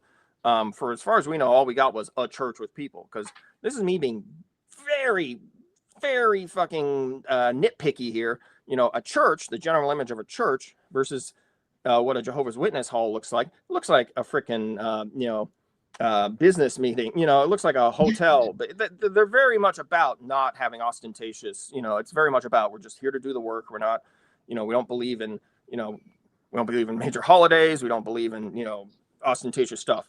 Also, a newspaper versus the Watchtower magazine. Now, this may seem like me nitpicking and but if you're going to claim that this is an accurate image that was remote viewed, nail it down for Christ's sake. It's just clearly just wishful. You're just motivated to find a way to say it was a hit, and this is her definition of a hit. She's saying this is a hit, confirmed hit. And then even better, while the similarities between the meeting hall next door and the statements about the video seem pretty spot on, she's saying they seem pretty solid. But many of the non-speakers will rationalize why they didn't get what the actual video was. And the most common explanation I've heard, she says, is that the video that was the telepathy target for that trial was in fact on a different timeline than the one they were on when they reported their perceptions of the target. So basically, no matter what you see when you attempt a remote viewing, it will be a hit, because somewhere out in the universe at some point, whatever you see must have happened. So there you go. That's... Oh, and a related rationale that the video they described will be for the next person. Oh, well, I'm gonna play this. I've got it up. Okay. I've got it up, and I want to play it because it's so good. Okay. This whole thing is just fantastic. Give me 1 second. Yeah. All right. I'm just gonna put this in the. Hang on a second. All right. How do I? Okay, there we go. That's how we were. All right. I'm just gonna mute everyone while I play it. Precognitive remote viewing. So you've heard of remote viewing, which is the ability to basically cross time and space with your mind to get information. Can you hear it? You could hear the video. And so I got really interested in precognitive remote viewing, which is you're crossing space and it's always in the future. So you don't know what the question that is going to be asked is until the future, but you try to answer it now. So it's like if I gave you all a piece of paper and I said, please just write down your impressions of the future, of the answer to the future question that I will ask you. And then you'd have to get over that and do it. Right? We could try that. You want to try that? Okay, let's try that. So go ahead. So you're going to be biased by everything I just put up here. So just notice that you will be biased by these shapes. I don't know what the future target is. I would rather, before we do that little exercise, I would rather show you what the target was for this so that we get to completion on that and you don't think that that's the target. You know what I mean? Okay. So you can see I have a little moon over there, ram's horn. I say ram's horn. I say hands holding prayer beads. I say sunset. And I say, I'm not sure if these are plant teeth or human teeth, almost like a Venus flytrap shape. So these are kind of vague, abstract sort of things. This is sloppy. This is sloppy remote viewing. I'm just showing you a sloppy example, but let's go to the next slide. This is the target, which is this young man. He's reading a book called Power of the Unconscious Mind. And he's looking up in sort of a place of, in my opinion, a little bit of awe or reverence. And so, yeah, I got some part of that, like ram's horn, he could be Muslim. So that's interesting. There was the moon there. There was the Venus flytrap, which is like this book, right? This closing of this book. So there's similarities. So that's the kind of thing that's just like, I'm showing you a sloppy example of remote viewing. You've seen much better examples, I'm sure. I think that sloppy might be a fucking understatement. She uses ram's horn. He could be Muslim, but because he's not white, like he could be, like I said to you, Jerry, in our Discord chat, I was like, for all she knows, he could be a member of fucking Heaven's Gate. Yeah. What the fuck? And well, she does put a flourish on Muslim though, so she knows what she's talking about. She's got the pronunciation there, the old Arab hand pronunciation. And she says, this is a very sloppy example. Then why bother? If you're saying, well, you've seen much better, show us one of the better ones then, for God's sake. This is exactly what season 1 of the Telepathy Tapes did. First they said these tests are rock solid and bulletproof, they prove everything, and then when people started critiquing them and said, oh, that was just, they started saying proof of concept, which what the hell does that even mean as far as doing this? And now we've got this here. Yeah, this is a very sloppy example. Great. So why the hell are we looking at it then? Yeah, exactly. Well, and I feel like she says that, but most of the remote viewers weren't like That's what most remote viewing notes look like. I was trying to find an example while we're here. And that's in fact, yeah, like that's not much better. Those are some of Ingo Swan's remote viewing. Can we sketches? Yeah. Sorry. Is that better? Yeah. Hang on a second. Let me put you on. Yeah. It's remarkably similar. It's always words, notes, vague shapes. So for her to call that sloppy isn't necessarily, it's not doing justice to the actual practice of remote viewing. And those kind of abstractions are made. Why am I still full screen? This is scaring me. Those kinds of like filling in the missing pieces is very common. In any form of remote viewing, and maybe there's better ones, but things like that are what I hear most of the time as the good examples. Like, oh, we missed that NSA station by 2 clicks, but man, that's pretty impressive, right? Yeah. Yeah, it's very reminiscent. And here again, this telepathy 2-step where season 1 they have the rock solid 100% always accurate, always on telepathy. And so Dr. Mossbridge here, she's talking about there's 2 kinds actually. There's a long distance telepathy, which is a little hard to test because they're very associative. So even if they get the target, they'll tell you what they associate with the target, and you have to back extrapolate, but you can do that mathematically. We really changed the stimuli that we were using. We're using videos, we're getting the impressions, and we have to use math and AI to correlate the emotional container of the target. I mean, the context and what they're saying. Now, this is from a Reddit post about someone posting on the Telepathy Tapes Reddit, very carefully avoiding the minds there. To me, this poster says, this sounds like they tried to do the obvious thing, put distance between the sender and the speller and redo the hit or miss tests that worked in season 1. But we can assume those tests failed because they were no longer giving the correct 100% all the time answers. So they adjusted the experiment to involve measuring associations. So now, we can get positive results now if we move on. Good call there, Roxy Amused. Yeah, very, very, yes, I agree with that comment. Very Tech California, like Orange County or, Silicon Valley, just. Absolutely. So if we can move to the next slide. Yes, here's a point that, we've been saying. When you see people getting perfect scores on telepathy tests on season 1, it's probably not telepathy. It's probably a poorly run experiment. And then Dr. Mossbridge herself says in the interview they're talking about, we don't do experiments where there's 100% correct because it makes you think something's wrong because that's too good to be true. Yes, exactly. But she goes entirely in the other direction where we can just, we can call anything, which is kind of funny because you are doing 100% now. Now you're saying anything can be a hit.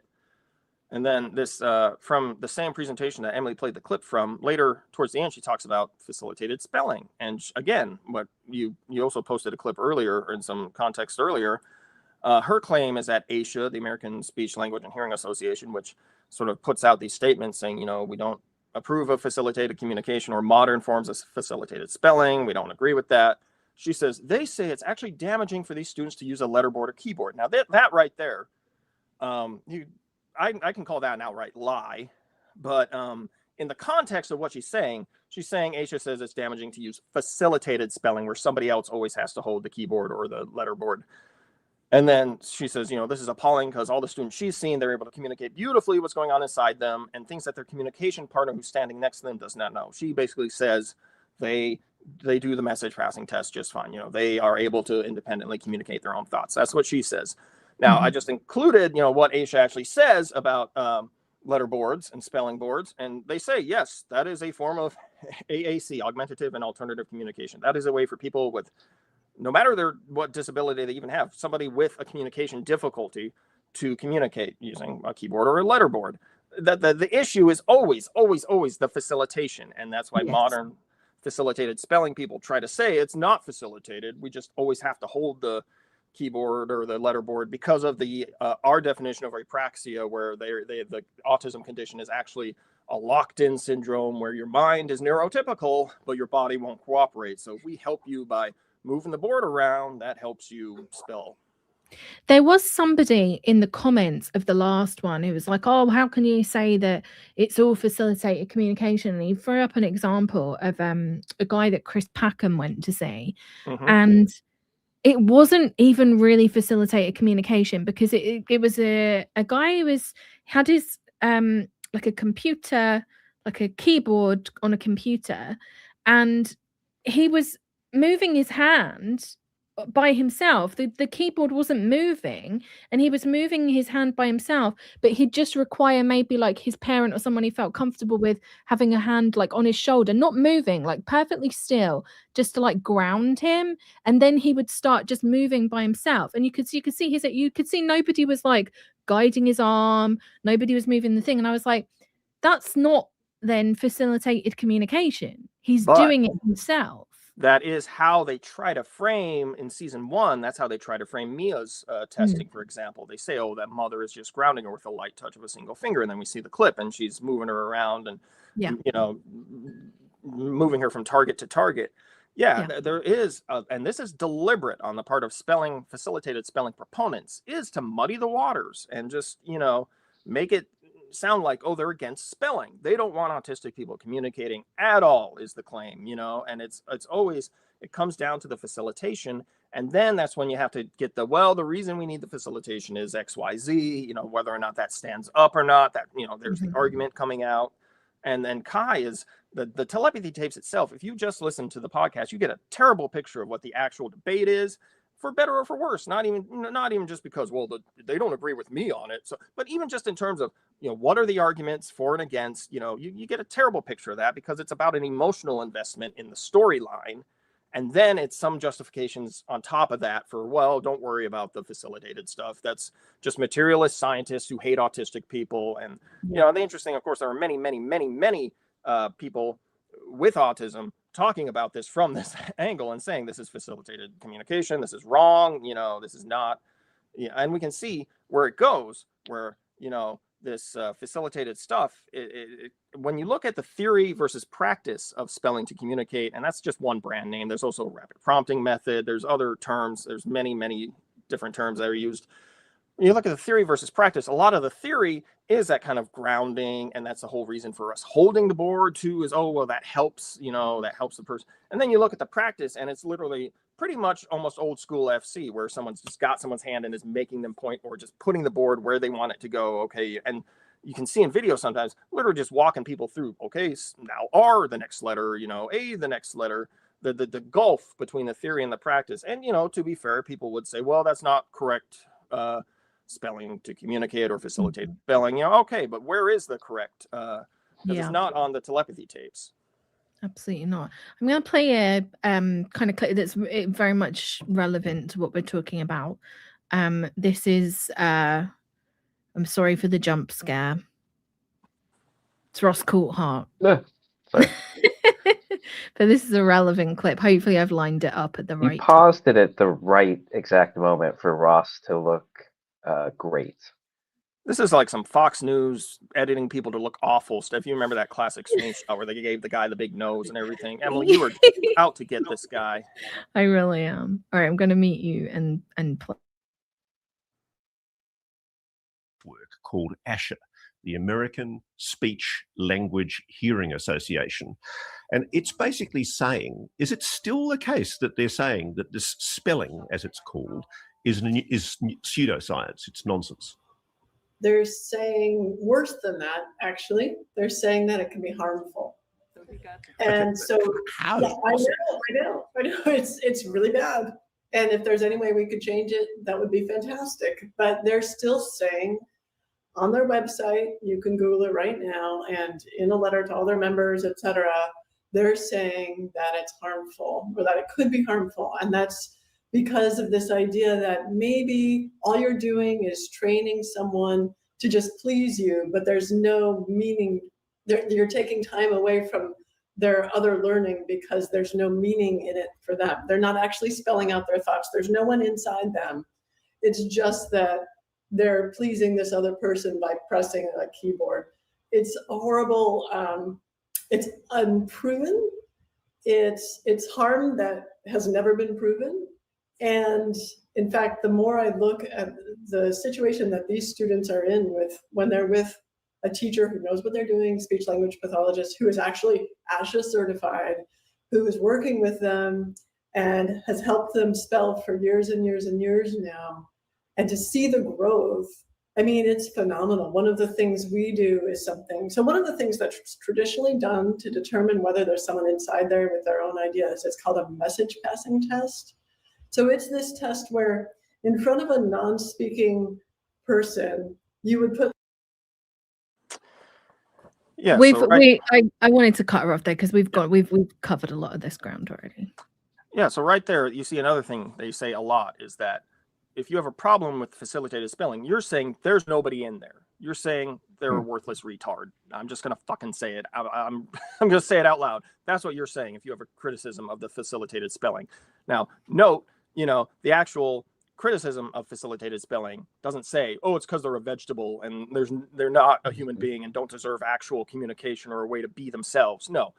But that's where they go to, because it's very easy to just jump to that, and then you have all your fans thinking, wow, Aisha hates autistic people. All these people, they hate autistic people. Janice Boyden hates autistic people, and the whole thing with her saying, well, there's theoretical harms, but there's no actual harm. I mean, we have reams and reams and reams of actual harm. We have the Netflix documentary, Tell Them You Love Me. We have the Anna Stubblefield story. We have this constant drip feed of the accusations of sexual abuse against family members that are then later found to be unfounded evidentially. We can't actually say it actually happened because the only way it comes out is through this facilitated spelling. And, it's like the language of it is so dehumanizing. It's like trying to find out if there's someone in there. Like what just because they don't communicate in the way that you do, that your neurotypical brain does, that you're trying to think, oh, is someone in there? Well, of course someone's in there. They're a fucking human being. They just don't communicate the way that you do. And that is like, it's so, and I completely understand your rage on this, because I feel the exact same way. And that's how I felt from the beginning of looking into the telepathy tapes, is the dehumanization of autistic people. It's almost like they're not real human beings until they communicate with us in ways that we understand. Exactly. Until they can spell out some new age pablum for us to just go, oh my God, that's so inspiring. Until then, who cares? Exactly. They don't. It's not like they have any actual needs, as far as like their disability or their life or anything. We just have to listen to the love message and just say, wow, God, that's so inspiring.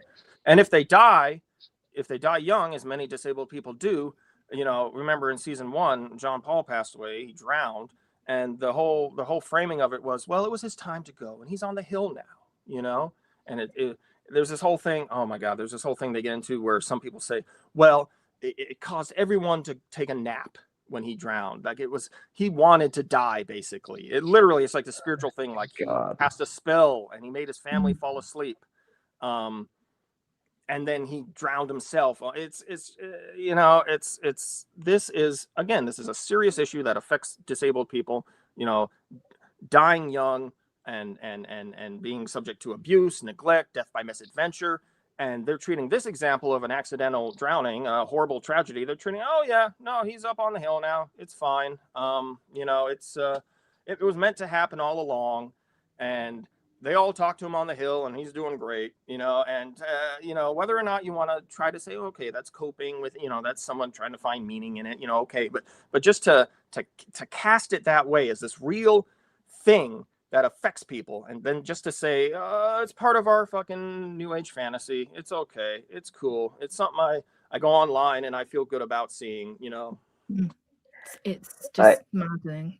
That's what was particularly galling for me, is she's dealing with these criticisms that the non-speakers, the autistic people that are being dealt with in the telepathy tapes, one of the criticisms they're dealing with is that they're not getting the resources that they actually need, and that's a remarkably valid criticism, because if they're spending all their time doing this, there's no actual bettering of their lives. Exactly. Yeah, and to hear that from a woman with outdoor icicle lights on the inside of her window is especially kind of galling for me. Oh, and she does it while she's on a moving treadmill as well. So she's got her like computer set up, and she'll be like walking on a treadmill. She's on one of those walking pads. Walking pad, yeah. Yeah, it's maddening just how somebody get this lady in a startup and away from this. No, that's the problem. She's in the startups. Yeah. That's the problem. This is the startup, yeah. Yeah, exactly. So I don't know if you want to cover this one. Yeah, here again is just more of what this American Speech Language Hearing Association, and they're not the be all end all. They're an authority that is making their suggestions, and what I read online from a lot of speech language pathologists and people working with autism is that they're upset that Aisha isn't more hardcore about it and actually going around and like saying to people, hey, you can't be doing this, because what they do is they put out these statements and they say we don't recommend this, we don't support this, but the actual enforcement is lacking, according to just what I read from people in the field. But this is just another rapid prompting method. Is just an alternative. It was developed, I think, before Spelling to Communicate. And it's a similar thing. And you're very deliberately saying, we're prompting you. But the idea is, the prompts will fade over time. Just like with Spelling to Communicate, it says eventually they'll have independent typing on their own. Again, the difference between theory and practice, the difference between what we say is going to happen and then what we actually see happening. But, again, their problem with it is it requires an aide to physically hold the child's alphabet board at all times. Again, that is really, you can't just say they have a problem with letter boards or keyboards unless you're trying to dishonestly make it sound like they just are against people communicating. But like it or not, and agree with it or not, their focus is specifically on the facilitation via the letter board. Absolutely. And here's, again, a big list of euphemisms from Janice Boynton and Catherine Beale's site, facilitatedcommunication.org, which is a clearinghouse for critical material about these facilitated forms of spelling. They note in the headers some of these are legitimate forms of AAC that have been applied to facilitated forms of spelling. Right. And you see a lot of like ad hoc practice too, where somebody might be doing something which isn't technically any type of facilitated spelling on paper, but it's what they've developed just on their own, working with their student or their family member. And so you see, there's all kinds of supported typing, say by typing, informative painting, speller's method, talking fingers. There's just so many, and again, a lot of the times these will be legitimate phrasings that are just being applied to something else. So that's just because I've been saying a lot, Spelling to Communicate, rapid prompting method. Mm-hmm. Spelling is just the umbrella term they like to use. Facilitated spelling is the accurate umbrella term, but there's a ton of these, and it's all over the place. Once you start looking for it, you'll notice a lot of places will use one term or another that you might not recognize, but then you realize, they're doing some kind of facilitated spelling. Absolutely. All right. Now we're getting into some a lighter topic, like the interest that the CIA has in this, and Mossbridge's absolutely deranged podcast with CIA veteran Carmen Medina. All right, I'm going to play some clips, okay? Because one second, I'm noticing in this bio, she says she's a Texan by nationality, and that's separatist language, and I won't deal with that. She was like,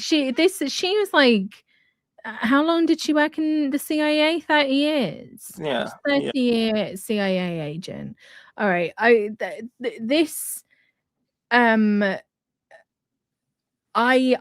cannot even, and I just want to say this podcast that she's got, it's called Pandas Playing Cello. It's Mossbridge and Carmen Medina.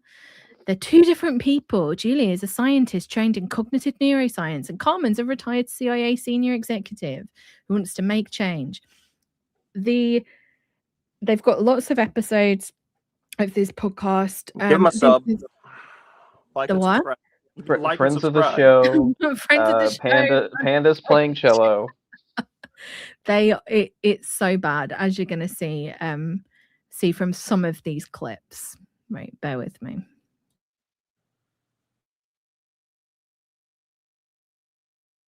All right, so to introduce this one, this is a CIA. I think she was a CIA. Oh no, hang on a second. Have I got the right one up? Yeah, okay. I'm going to play 2 from this. Okay, she works for the CIA during the Iraq War. So I get and listen to this. Auditorium, the Coliseum, and there's all the different political groups, right? And you've got the People's Front of Judea and the Judean People's Front, and they're 2 different groups. That was basically watching the Sunnis try to get their act together. And I one thing about the Iraq thing that I think was hard for me, I didn't realize at the time, but I'm a highly sensitive person, and we're working a war, and there's a lot of death, and there's a lot of destruction, and I didn't realize it at the time, but now I reflect back and I think, oh, that was a little too much for me without having or knowing that I even needed emotional or like maybe even like therapeutic support. Won't somebody please think of the poor CIA officers? Over 1 million Iraqis died, but somebody didn't get the right support at the CIA. When I do signed something, up, oh, go ahead. I was going to do something. I was taught in school was to not say anything unless you had something nice to say. So I'll refrain.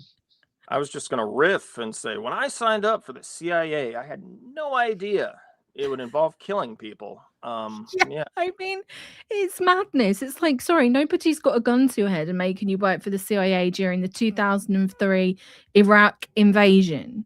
You know. And also note, these fucking Muslims, they got to get their shit together. These Sunnis, what a bunch of dumb fucking not even human. They're just it's the language of it, but also think of her and her trauma. And I have another one. This is where she describes what it was like working at the CIA during that time. This is Medina or Abigail. This is Abby Keys. Highlights. I honestly, even though it was emotionally very rough, being in the middle of the Iraq situation from an analytical perspective and position was so formative to me, because I felt like I was working with, and I mean, not just I felt like, I was working with these incredibly brilliant people. And here I am, 22 years old. I'm totally overwhelmed, and I'm watching these analysts put together these little pieces and back up their arguments with these little tiny pieces of information from, a report here, a report there. And it felt like magic. And I think it is magic.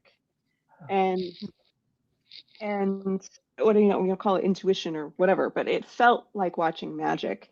And also being able to work with analysts in an editorial capacity, like writing reports and watching them having them explain to me why they would move words around or why certain things didn't make sense to them, and that felt like an alchemy to me, the sort of alchemy of words. And I could see the life leave Tanner's eyes.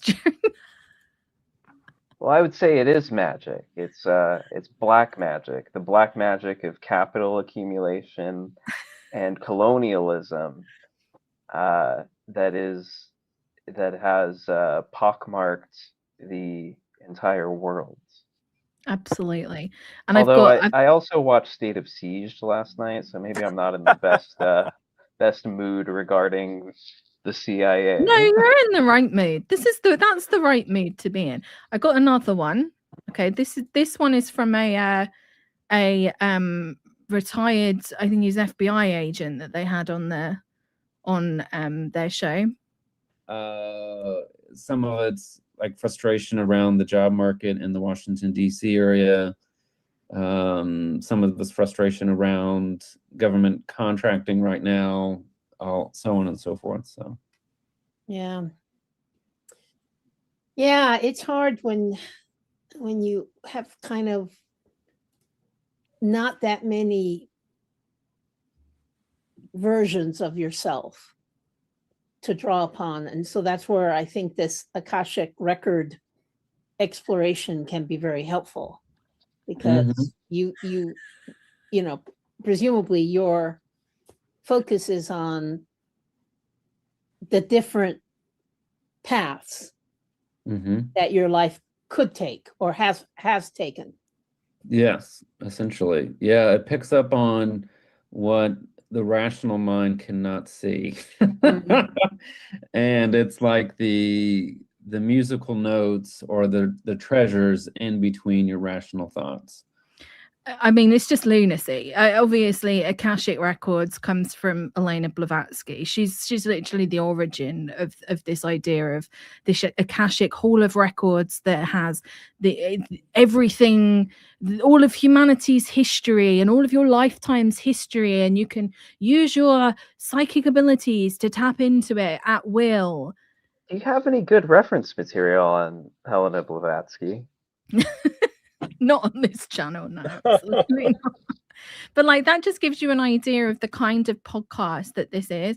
Oh, and I've got one more clip. I'm sorry. No, there's a lot. I can only take so much. Hang on a second. Yeah, you're also gonna love this one. Okay, this is the last one, but this just gives you an idea, and it's like Sarah Crosby saying in the chat, it's an insider podcast. It's for government and intelligence folks to come have conversations. And Sarah also made another good comment here that Mossbridge is very indoctrinated into the national security mindset, has even said programs to recruit children and train them is A-OK as long as it serves a national security purpose. So I think the point that we're trying to get here, and that I'm trying to get at by playing these clips, is like, we've gone from Diane Hennessy Powell, who's like bad enough, right? In terms of, you know, we're not really safeguarding vulnerable people. We've now gone 10 times further than Diane Hennessy Powell with Julia Mossbridge, in my opinion, in terms of, you know, like the opening up this woman's access to vulnerable people. That's just my opinion. So I'm going to play this clip. On this, couldn't do any better influencing the country from in the CIA at all. Like, yes, that is a powerful, and nobody, the public doesn't rise up in arms, you know, unhappy about the secrecy. I mean, artificial intelligence is a huge experiment gathering on humans. Yeah, and it's also intelligence and TikTok, gathering. you know. Yep. And also all this intelligence stuff. Gathering. It's all intelligence gathering. But nobody, it's just that you it know, doesn't go to CIA. Yes, as long as it goes to anybody else, it's okay. Yeah. I mean, who do you trust more with your secrets? Me? or some, I don't know. Zuckerberg? Yeah. Yeah, because there's famously not been any outrage at any big tech companies whatsoever. That's famously never happened. Also, I just want to state that this is it's a complete and total distraction to talk about it like that. The CIA and countless other defense organizations fund these companies, fund these studies. There's a bunch of intermixing with private industry. It's ridiculous to act like specifically broad, large-scale experiments like that aren't sort of intermeshed with one another or have some overlaps in personnel and guiding principles. Exactly. To frame it like That's an all. either-or thing, and to talk like the stupid plebs just don't understand, you know. Mhm. And this is the intelligence, you know, CIA, NatSec, blob, whoever you want to call it. This is the perspective that the fucking dumbass plebs, you know, the citizenry are too stupid to know what's good for them, which is, thank God we're here to make sure, you know, we can do things like the Iraq War. Yeah. Yeah. Yeah. And we can also distort your ideas of reality. We can funnel you into these pipelines, which, as we'll see in part 3, end up in some really fucking dark places.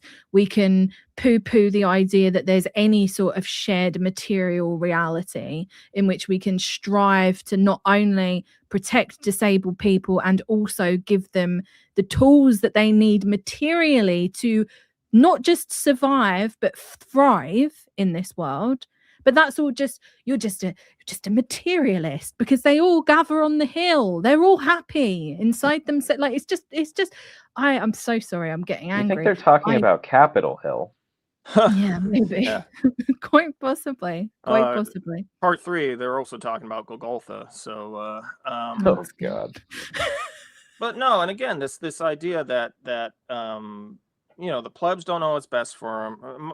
Medina has said in one of these podcast episodes, that, yes, 9/11, our reaction to 9/11 being the Iraq War, that was a mistake. But in her opinion, it doesn't rise to a criminal offense. The Bush administration's, deliberate, guidance into the Iraq War as a supposed response to 9/11.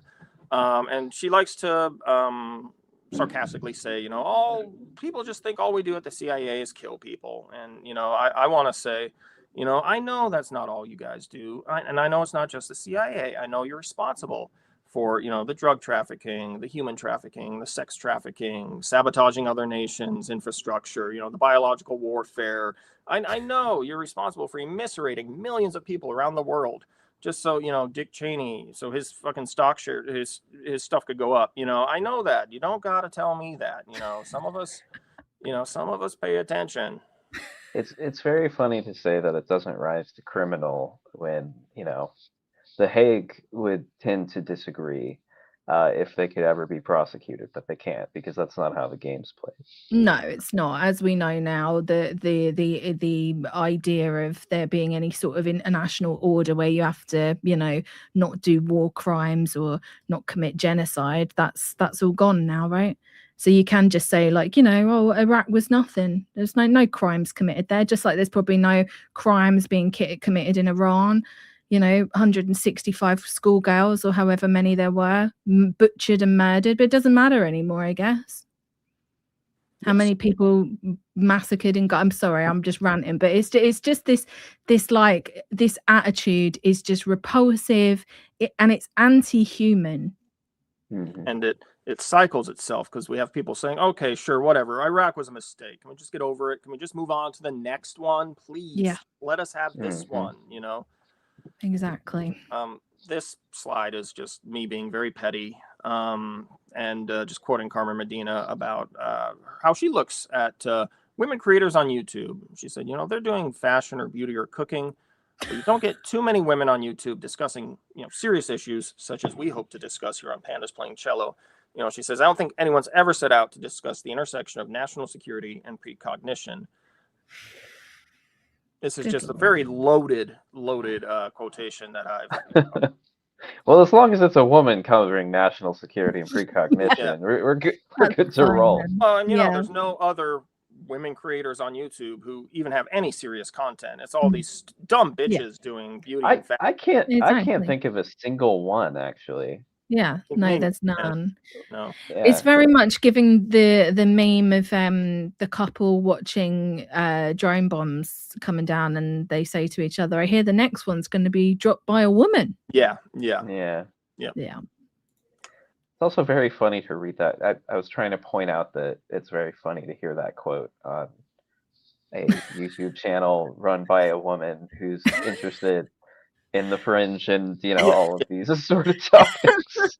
Not the only one either, And then here, when we're talking about the intersection of the intelligence community and the blob and various public-private interests, here's how Kai Dickens handles it during an Ask Me Anything bonus episode or Talk Tracks episode. They have so many different episodes.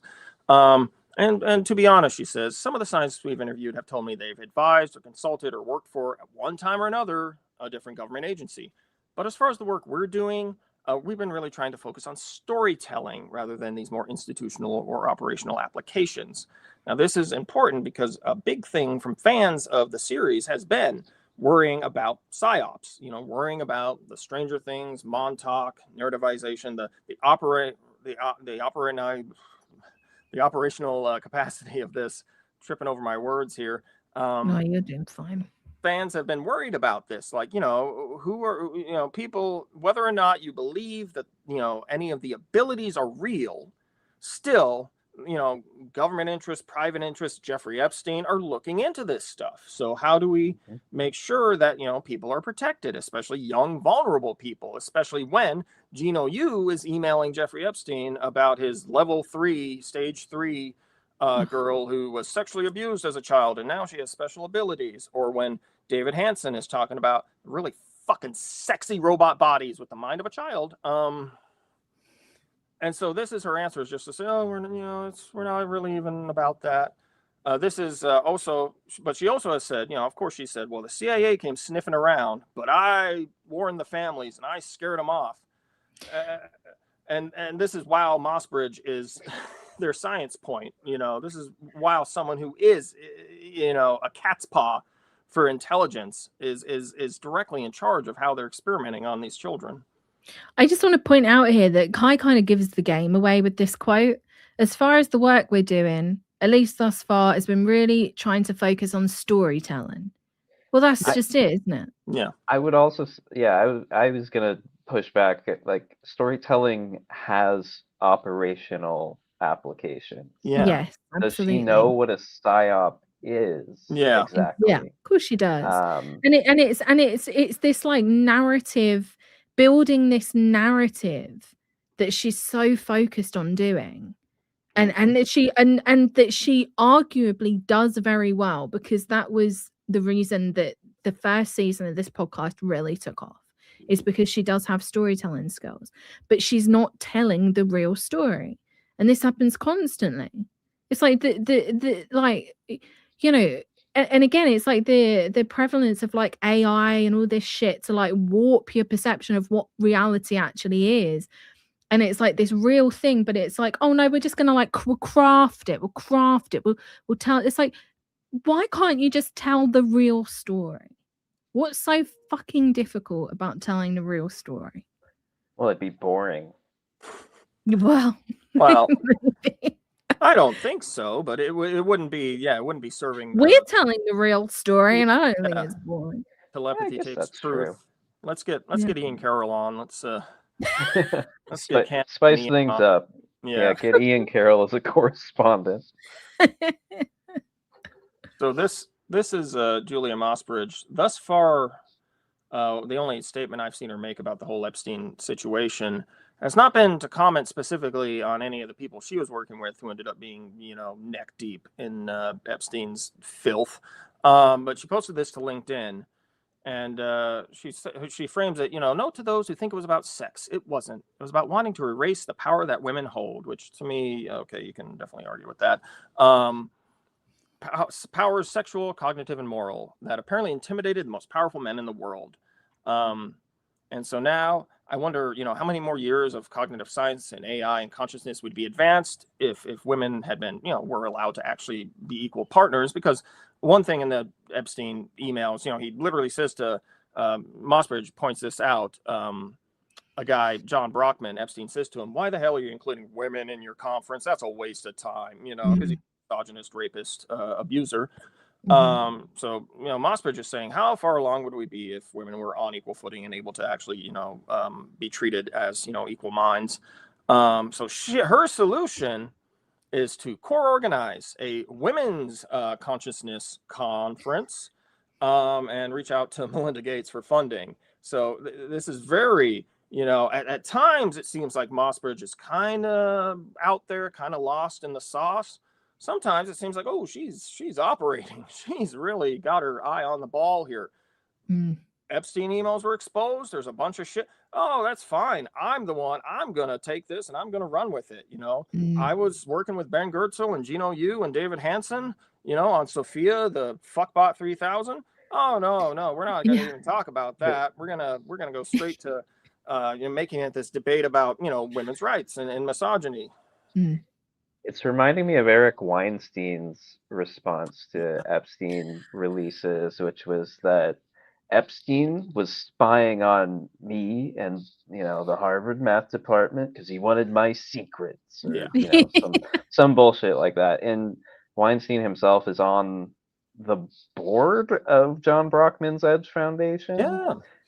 So it's like, it's this very, like, people who are responding like this to it are the real strivers. I think they're the ones who are like, let's turn this into a positive. Epstein's big in the news. How do we Capitalize on get that. this get some funding from this? And we saw Mossbridge say, she relies on tech funding for her field. So, well, and also it's very revisionist to say, like, it wasn't about sex. Like, it absolutely was about sex. It was about power, and it was about blackmail. And, you're just like, you're kind of rewriting history a little bit by saying that it wasn't. And, you're just trying to, I kind of get what she's saying. I kind of agree. I mean, Jeffrey Epstein is I don't agree with the way that she's framed it. I kind of hear what she's trying to say in the first sentence. Jeffrey Epstein was a raging misogynist, and so I agree with that. But it's also a revisionist analysis of Epstein, because it absolutely was about sex, and the sex for him was power. He's also a paedophile. He's the blackmail is a massive part of this, and the sex goes in hand with that. So it's just, I understand what she's framing, but it's like she's framing it in her California, Silicon Valley tech thing. This was bad. He's trying to steal the women's energy, so us women need to band together, and it's just cringe. As someone who has no respect or even fondness for the AI industry, I don't much care about women breaking the glass ceiling in the like the Death Star. Well, there's not enough women engineers on the Death Star. Exactly. I have no patience for that. I'm gonna pull up this. Actually, no, I won't, because we've got quite a lot of clips. But this is her talking on a podcast called Psychoactivo. Mm-hmm. I don't think I've ever seen that. No, that's a pretty interesting podcast.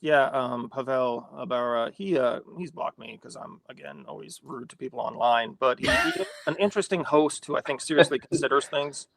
The format is UFO clickbait, like with the thumbnails and stuff, but again, it seems like here's actually somebody who is trying to work things out and then think about things in a thoughtful way. Think in a thoughtful way. What a tautology.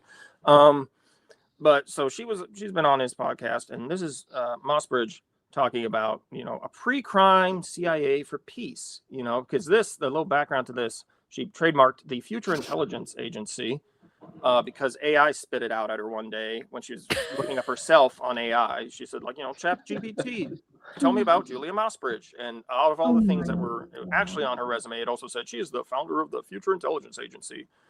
And she thought that was cute. So now she's saying, it feels like an obvious thing to do if you start treating the future like the CIA treats other countries, which is a terrifying thing to say. Her quote, "We want to get information about them so we can understand them and we can have peace." Now, again, this is her definition of the CIA. What the CIA does, it gets information so we can have peace. This is the positive. It's a positive goal of the CIA. So what if we could use a future intelligence agency like that? If we could look into the future and say, I see what's happening over there in 2 weeks, or that's likely to happen. How can we, help produce the lowest loss of human life and reduce suffering? And it's a humanitarian idea. And she does say at the end, now, the CIA minus the shady stuff, which I don't know how that's going to get accomplished. Again, it's this disclaimer without a distinction, just saying, obviously the CIA wouldn't do bad stuff with it. It would be a good CIA doing this. Is this not the plot of Minority Report? Yeah, it's pre-crime. It's pre-crime. Also, the CIA has already done stuff like that. It's not like they don't think. I mean, maybe Mossbridge thinks she can actually see into the future in her vision, but I mean, this is explicitly like what a lot of the intelligence gathering is trying to do. Well, it's like Larry Ellison's like, if you're, if we've got cameras everywhere, everyone will be on their best behavior all the time. Yeah.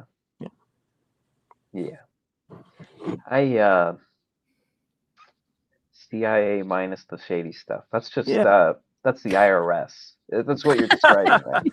That's the Postal Service enforcement. Yeah. Exactly. And here she is. Sorry, Tanner. No, it's okay. Go ahead. Here she is describing the story about how she came up with the Future Intelligence Agency. She asked ChatGPT about herself, and she got, in the midst of her actual resume, she got this whole. It also said that she was the founder of the Future Intelligence Agency, and she said, that's a hallucination, but she did like the name. She liked the term.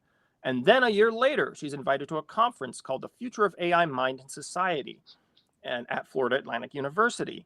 And the conference organizer, Susan Schneider, who, quote, according to Mossbridge, is just a brilliant thinker, used ChatGPT to make Mossbridge's profile and bio for the conference and included that future intelligence hallucination. So, and you see how this is really this weird, reinforcing, creeping IA psychosis, where, so Mossbridge sees this and she goes, it's a sign.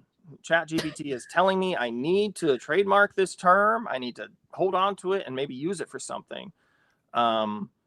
It's this weird thing where the dumber we are with AI, the more it's just proof of how incredible AI is. So, this brilliant thinker at this conference didn't even fucking totally typed into Google, Julia Mossbridge just took or ChatGPT.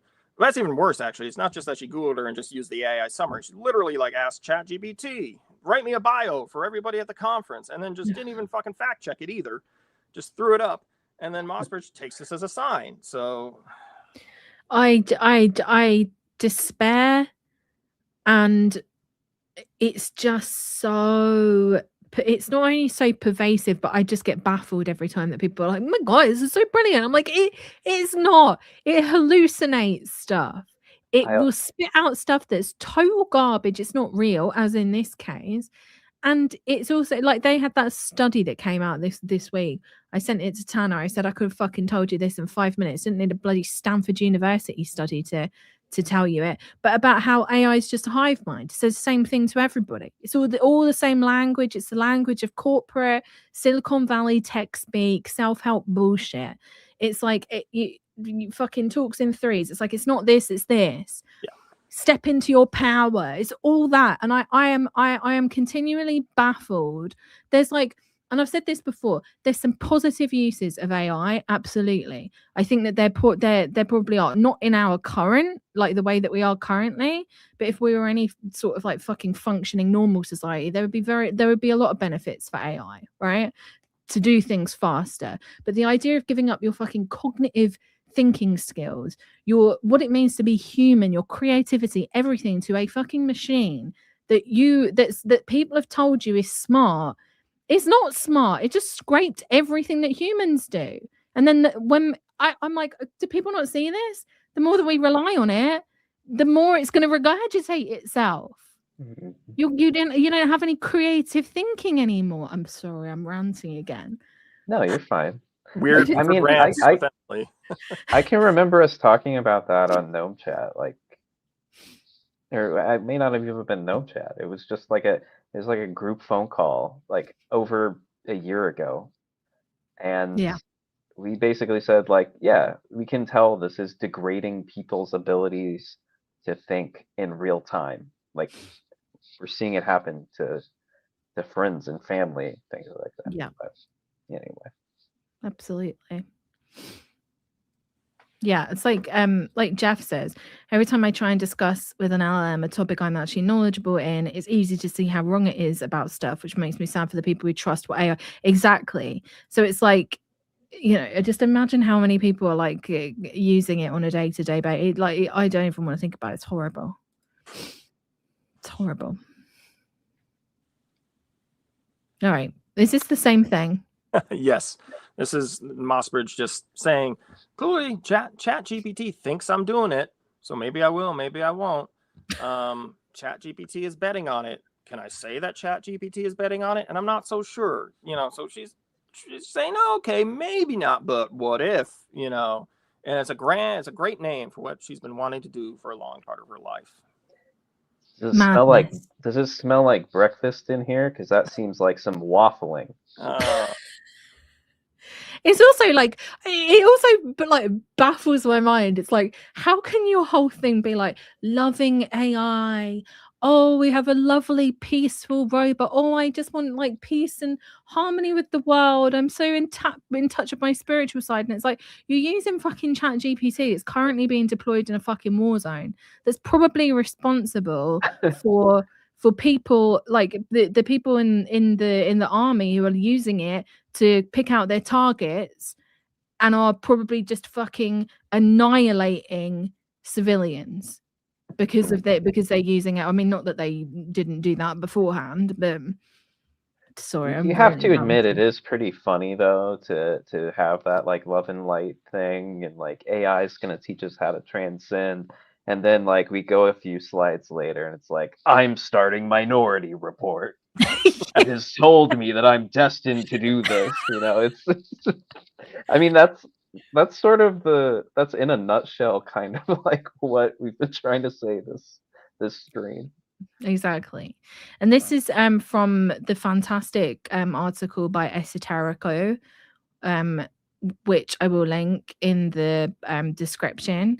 But this is talking about Julia Mossbridge and her connection to this thing called The Bridge, which is a spelling-based training platform that describes itself as providing preliminary training and curriculum designed to support non-speaking, minimally speaking, and unreliably speaking individuals. The platform uses scientific-sounding language about understanding apraxia and rebuilding the brain-body connection to lend legitimacy to what is essentially facilitator training in the discredited practice of facilitated communication, rebranded as spelling-based communication. And they go on to write, this is infiltration infrastructure. The systematic insertion of facilitator training into schools, therapy practices, and family support networks creates a self-perpetuating system where what's TTT? It's the telepathy tapes. So I think telepathy tapes trained facilitators become the gatekeepers to communication for non-speaking children. And this is like a proposal that The Bridge put together, presented by Tilt, which is Mossbridge's institute, which we'll get into in a second. The Institute for Love and Time, a 501c3 non-profit organization, because of course. And they claim that they're drawing on their team's 50 years of expertise using modern day cutting edge science and public amplification by the Telepathy Tapes documentary. And they're going to be creating training programs that will include 8 models covering apraxia, oculomotor difficulties, the importance of love, left-right brain development, and non-local communication, among other topics. So it's basically everything that we've been saying. It's brave of them to assert the importance of love. That's a brave stance to take. Just being like in favor of peace and good things. Is that what you're saying? Oh boy. Mossbridge's Institute for Love and Time. It's hooked up with the Boyle Foundation, University of San Diego, the Windbridge Institute, which is an institute which certifies mediums, and they were featured on season 2 of the Telepathy Tapes. I just want to say just quick stuff about them. Their whole deal is, well, there's a lot of fake mediums out there, so we've set up testing to certify mediums. So if you see a Windbridge certified medium, they're the real deal. One of their mediums they certified is Laura Lynn Jackson, who is a complete hack medium who works with Gwyneth Paltrow's Goop. The way they've done this certification is they say, to make sure there's no cold reading, they insert a third party. So you talk to somebody and you say, I want this medium to read me. And then that person talks to the medium and the medium gives a reading. And that's how they say, well, there can't be any possible, there's no hot reading. There's no cold reading either. Because just like with the spelling to communicate stuff, we've set it off one step. We've gone from old school facilitated communication, holding someone's hand, to say, okay, now they hold the device. Okay, now the medium reads somebody else for you. So therefore, it's all above board, and we can really tell who's full of shit and who's actually accessing the Akashic records. Christ, I wonder if they certified Anthony William. If they work with Goop. You know who Anthony William is? No, which one's he? The medical medium. He's the one that will right. go like, I'm obsessed with him. I've been obsessed with him for ages. I've wanted to do a video on him for such a long time. But he'll like go. He went to like Kanye West and diagnosed him with stuff. He's like this celebrity guy, and he'll like put hands on you, and he'll identify what's wrong with you. And like 9 cases out of 10, it will be this thing called leaky gut syndrome. Oh. he's a fucking kook. And then he will prescribe people I think it's like celery juice that he prescribes people. That's very good. Yeah, he says it's like a miracle cure. I wanted to ask though, did we put that last slide? Did Jerry or Emily do that graphic, or was that from their website? Oh, I that's 2 graphics. That's their logo and then just a list of their partner organizations. So they're the ones who spelled Arthur C. Clarke wrong. Yes, they left off the T on the end. Yes, they that's them. And this is something. I knew that you wouldn't spell Arthur C. Clarke wrong, but Emily, I don't trust as much. Oh yeah, no, she needs AI to do some spell check for her. Is what she needs. This is something too that connects to the Telepathy Tapes brand having quality control issues. They also oftentimes will have little typos and stuff on their stuff. This slide is Mossbridge's Tilt prison pilot program, because if we remember, a lot of MK Ultra, Artichoke, various bio warfare and psychological warfare experimentation that's gone on has often used prison populations. They've used children, they've used the mentally challenged, mentally disabled, they've used minority populations. So this is something Mossbridge's Institute did back in 2022 with the Cook County Department of Corrections in Chicago, their expanded human potential pilot program. And we can move to the next slide here. We'll get some information about that, because it uses nowadays, just like the whole thing about if you remember the ad with the I'm a Latina with imposter syndrome who works for the CIA. If you remember that attempted branding of just call it the attempted woke branding of the CIA. This is similar. This is using the light and love language and the therapy language to justify human experimentation. So, incarcerated individuals are not often supported in exploring the power of their minds. And so the Expanded Human Potential Pilot Program not only gave the participants a unique opportunity for discovery, it allowed them to connect with themselves and each other in a deep and meaningful way. So what happened, it was an 8-week program, and for 2 hours each Friday, they beta tested Julia Mossbridge's Time Machine app, their premier unconditional love and time travel technology. And then they also meditated with this Dr. Michael Shapiro and Tilt's executive director, Julia Mossbridge. So at the end of the program, they gave feedback about it. So it's human experimentation on a prison population justified with flowery language. Okay. Mm-hmm. It's also very much like this. I had to be careful with my wording. Maybe not deliberate, but it's like a form of like, how do I phrase this? Like, again, you see like they're not necessarily concerned about the material conditions or the material things that may have led somebody to be in prison, right? And the focus is then like, well, you got to change your brain before anybody. Well, I'm sorry, it doesn't matter how much fucking meditating someone's going to do. Right. If they're coming out to a environment that is lots of crime in your environment, you're living in poverty, you've got all of this stuff that's happened in your life, I'm sorry, but the amount, it's this constant focus. And this is like a theme in a lot of videos and streams, this idea that you can change the mind. And I don't want to discredit the idea of like positive thinking, because I think it can go a long way, right? I don't want to discourage anybody from trying to think positively and trying to be like optimistic about their future. These are two separate things, right?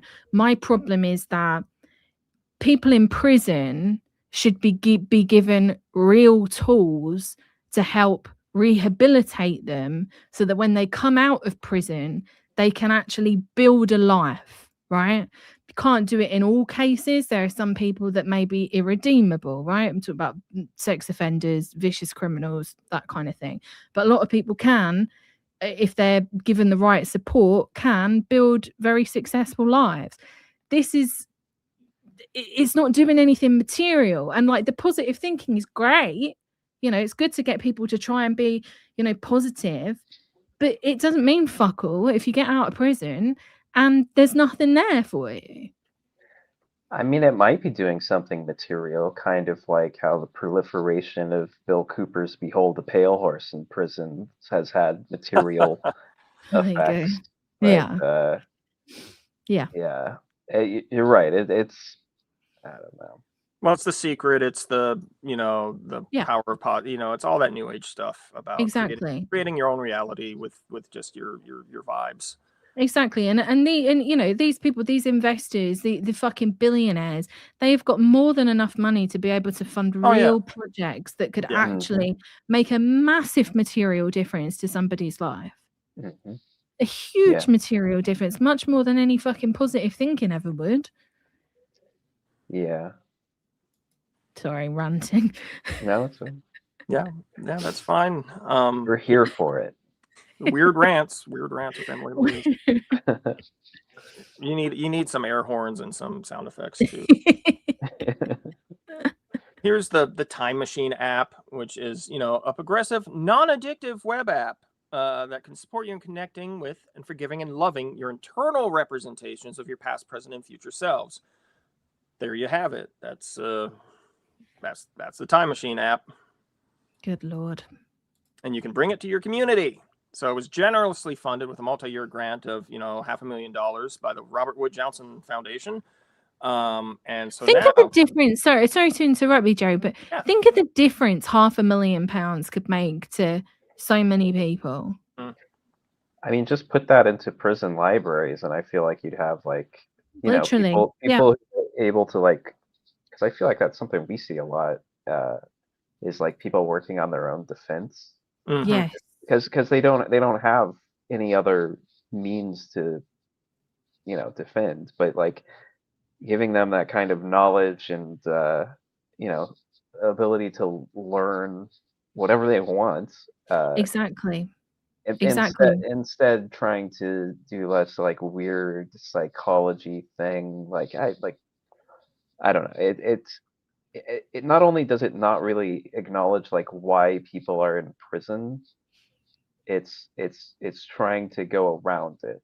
And I'm talking about like disparities in the prison population. Absolutely. I'm sure that this has no interest in dealing with like why that's the case.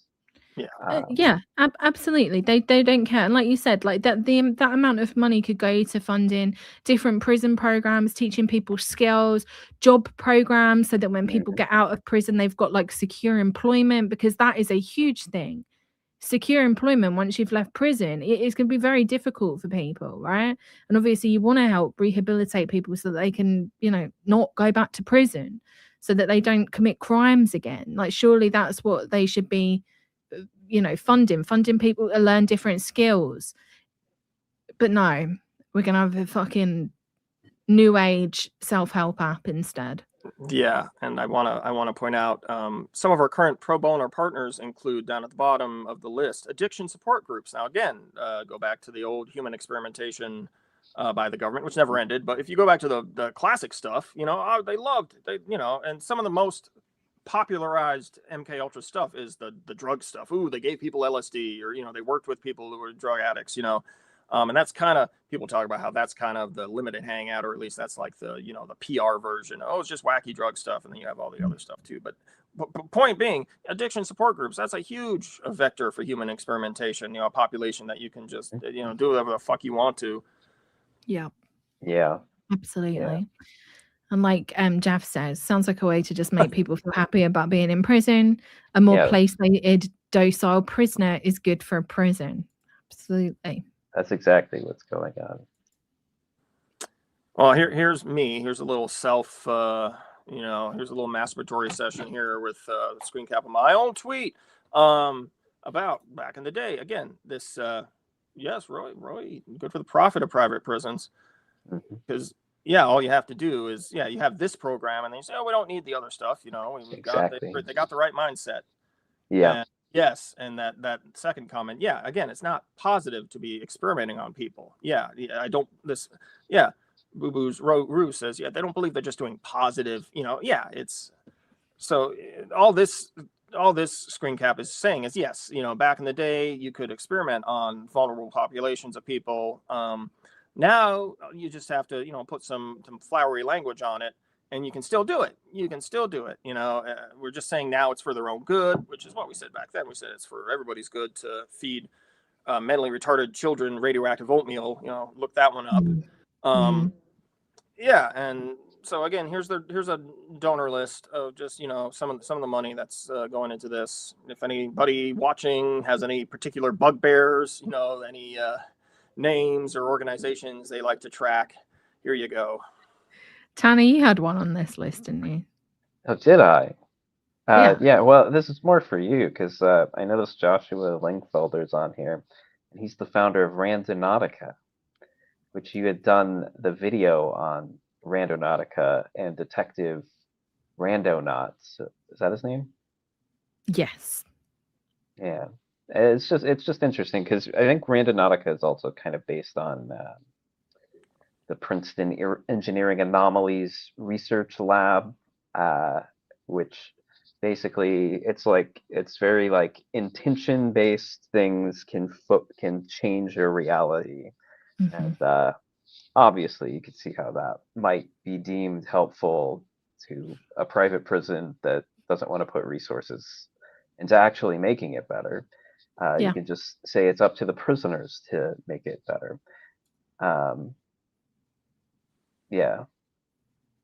Is that what I said?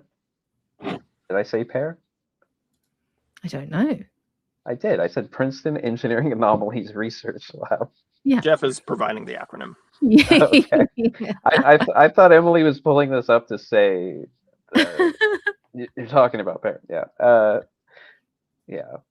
But I think that's all I had. Just that Randonautica is another kind of example of like kind of viral marketing in this kind of woo-woo spooky stuff.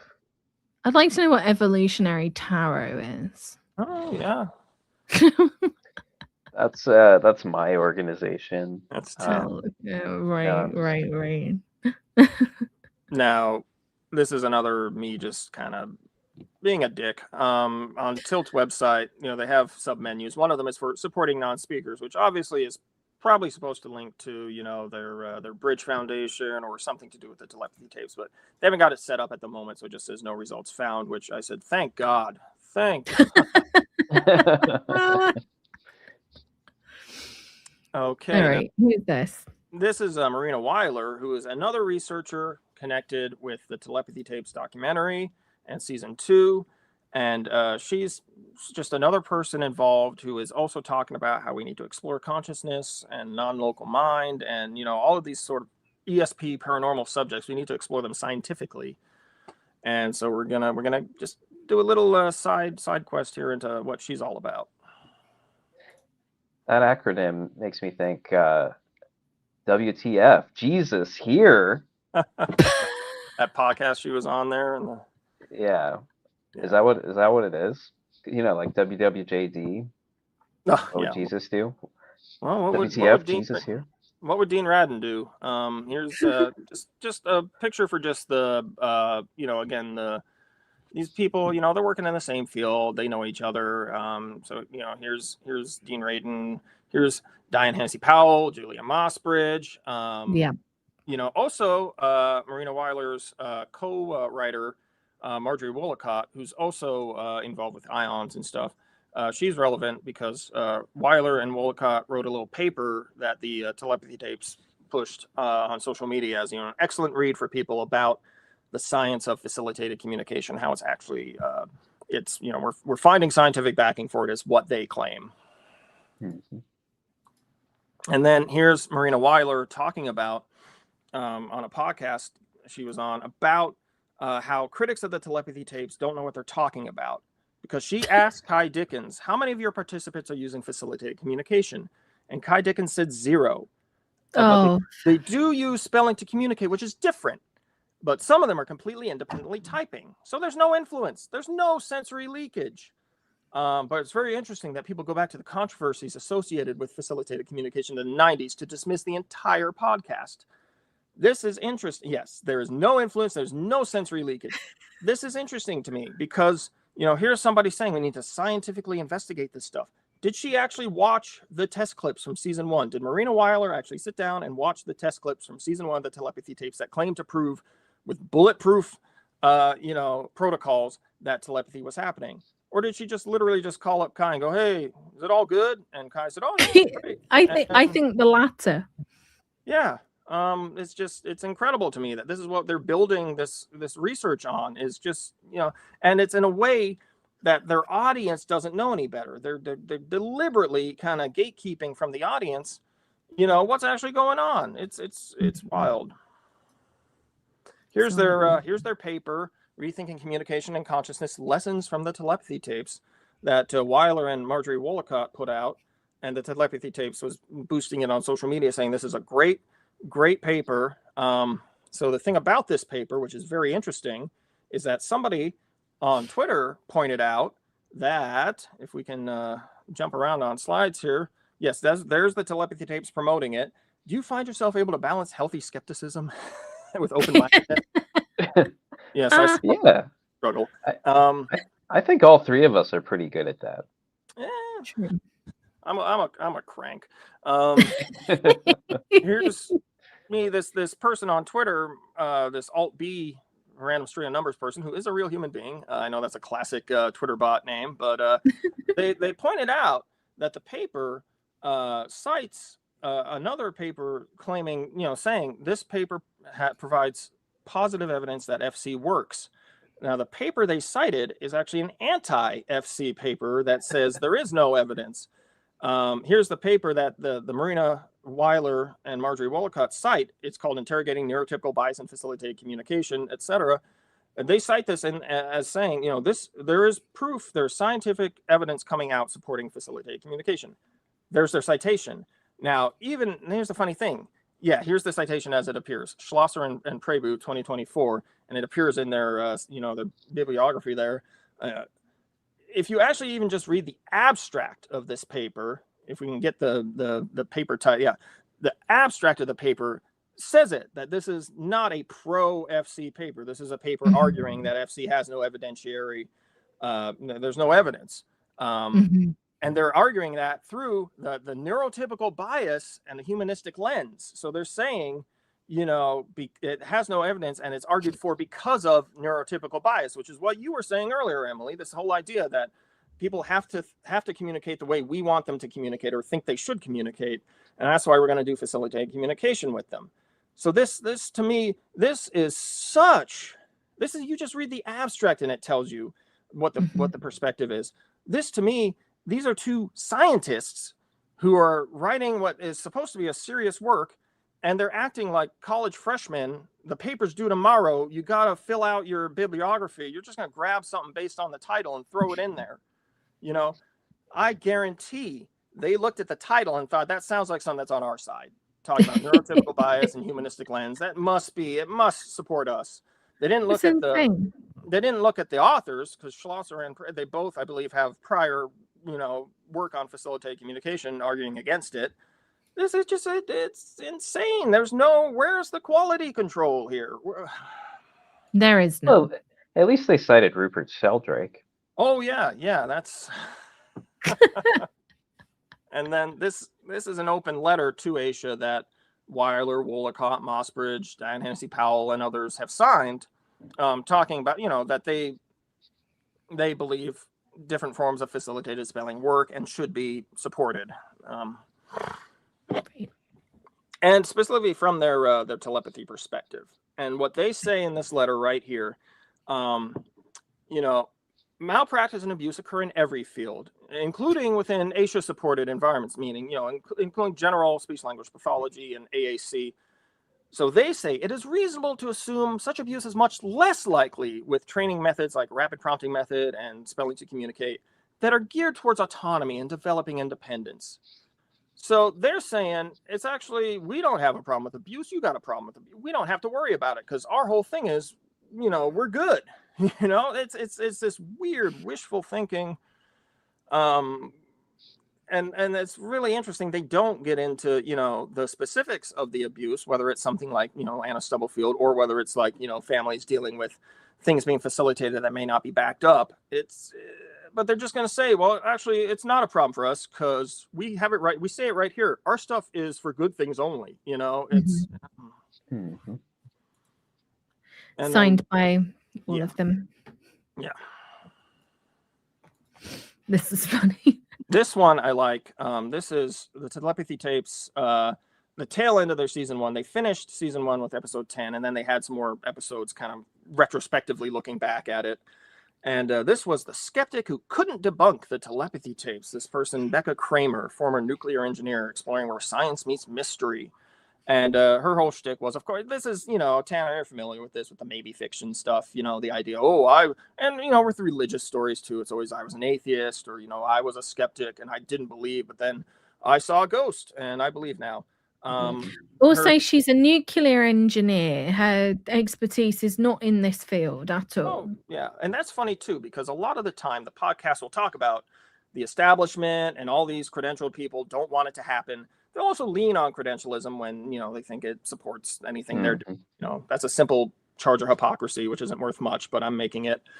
So she, Becca Kramer has this Medium and a Substack, Medium blog platform and the Substack blog platform, where she says when she started out last year, she said, over the coming weeks, I'll share what I found across multiple scientific fields like psychophysics, neuroscience, and information theory. If you're interested, please subscribe to follow along. She's promising a deep dive. We're going to really get into it. She's talking about what she talks about on her podcast episode is, the cueing idea is all wrong. The ideomotor effect thing is all wrong. It's telepathy. To kind of pull the rug out, she argues FC might work because of telepathy. Old school, classic 90s, Rosemary Crossley style facilitated communication might work because of telepathy, which again is this whole thing we got into where, so you're making people telepathic puppets who can only say what they see in somebody else's mind, and that's supposed to be better than the alternative. I don't know. But if we can go to the next slide here, we're going to see, this is her deep dive currently. It is a 5-minute read and a 7-minute read, posted in April of last year. And then that's it, radio silence. Now, granted, she did sign the open letter. And here's Kramer. Here's her on her episode. And the point I want to make with the fact that there is no deep dive, because she doesn't actually have to do it. She just has to go on the podcast and say, I'm a skeptic, but now I believe, and I tried really hard. Mm-hmm. You don't actually have to show your homework. You just have to say, you just have to make the claim. So, sorry, Emily. Yeah, if we go to this, yeah. So here she is on the podcast saying, and then I get my engineering hat on and I take notes. And yeah, like seeing Akil read his mother's mind from the other room, there's no way that could be fake. Seeing Akil read there is no clip of that happening. We know, we've been over this now. We've been over this. This is not in the test clip library. No. So again, what is this? Is this her listening and thinking that she saw it? Is this her, did she actually even look at the test clips? Again, we see this over and over and over again. Just like with that Reddit shit I had you put up earlier with you can see it for yourself. Well, actually, that's a secret clip. Never mind. Yeah. Yeah. Maybe I like how she says she puts on her engineering hat. Yeah. A hard hat. Yeah. It's so ridiculous. To go into the it's very bizarre. I mean, we see it in UFO stuff all the time too.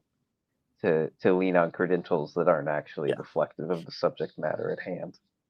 Exactly.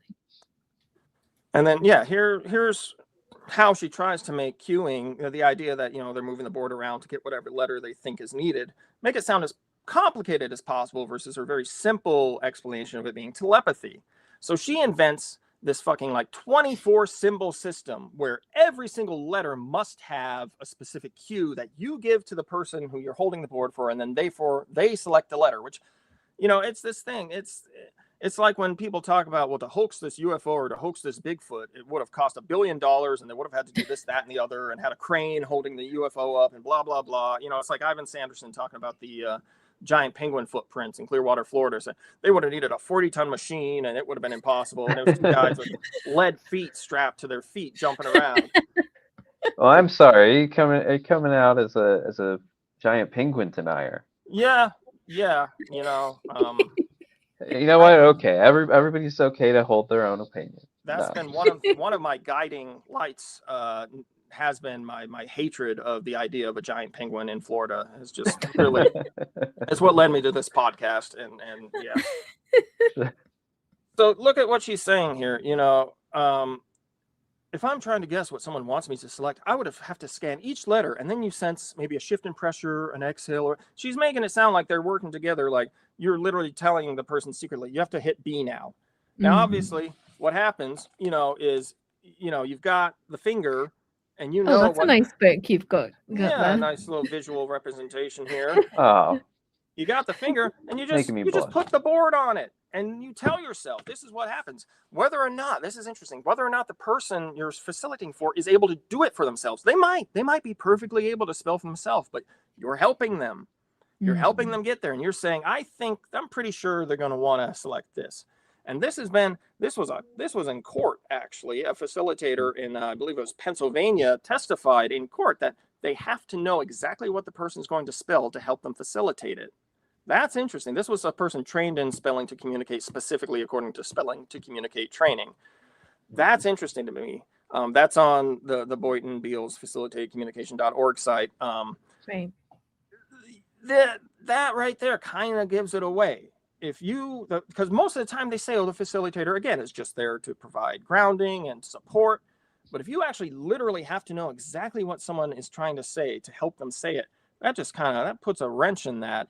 But you see Kramer's whole, they would have to have, and she goes on to say they'd have to have, there's too many bits of information, literally mathematically impossible to do, and et cetera, et cetera, et cetera. Yeah, it's the old, too many people would have to be involved for that to be a conspiracy. Mm-hmm.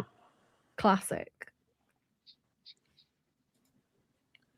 And then again, here's just her conclusion is, and she waffles a little bit. She says she's open to the idea, and we need to test it. So this is Janice Boynton's case here with her student Betsy, which was featured in Prisoners of Silence, where Howard Shane was testing whether these two, Janice and Betsy, were, who was responsible for the actual communication coming out. Was Janice Boynton supporting Betsy and communicating something, or was she overriding with what she thought was supposed to be communicated? And Kramer's describing, a message passing test right here. And what if she's using telepathy? What if Betsy really did type? Insane. What if, because again, the whole point is, they show Betsy cat and they show Janice Boynton dog, and Betsy writes dog. Well, yeah, what if she was seeing through her facilitator's eyes and that's why she wrote? So wait a minute. And you're telling me, so no one ever says what's actually in front of them, by the way, in these tests. Sometimes, the answer is what the facilitator's seeing. Sometimes it's a non-answer. Sometimes it's gibberish. But you're telling me they can never say what's in front of them. They can never say, well, I see a cat. It always has to be, they're a puppet. They're a telepathic puppet. Yeah, is your ridiculous. That's your argument, It's so see-through. You could just see through. You can tell. You see exactly what they're trying to do with every argument that they put forward. Yeah, I was gonna say this. If I put forward a claim that had no evidence and I had to deal with this skeptic, I'd be downright terrified. Oh yeah. It's scary, scary stuff. Oh man, yeah, regular Phil class, right? Yeah. So yeah, here to what you both have been saying. Here's Amy Lutz, who writes a lot about autism and wrote In Search of the Intact. I think it was In Search of the Intact Mind is what it's called. Very good book. Her how she sees this, so there's a little bit of difference. Like facilitate communication people don't generally do message passing tests anymore. Rapid prompting method people generally don't.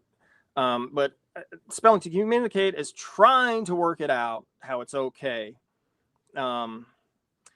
They use stuff like eye tracking devices. They use all kinds. They'll do everything in an experimental setup except the thing that will prove it doesn't work. Which is not very. It's the whole thing. You got to have your null hypothesis. You got to be able to disprove yourself, or else what are you doing? These attempts to bedazzle a public that associates fancy tech with cutting-edge science still can't credibly explain how researchers have consistently demonstrated facilitator influence with nothing more sophisticated than some pictures and manila folders. Yeah. And that also ties in to the whole idea of when the Telepathy Tapes was raising money for its documentary and talking about more tests. They kept saying, we're going to put them in Faraday cages. We're going to put them, we're going to do all this high-tech stuff. As if you couldn't have done perfectly good tests with the budget they had and without, but they want to dazzle people. They want to make it sound like we need the high tech stuff. We need the credentials. We need the lab space. We need all that in order to do anything. So you can't criticize what we've already done. Exactly. And then here's an interesting old piece from Pryor and Cummings, 1992. This is from some Australian researchers because they were dealing with facilitated communication coming out of Australia and coming to America.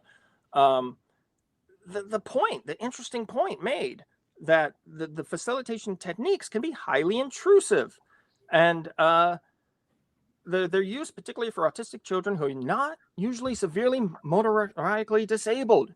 Emphasizes the question of the validity of any communication where there is this physical contact. This is something, again, their definition of apraxia with fine motor skills versus gross motor skills.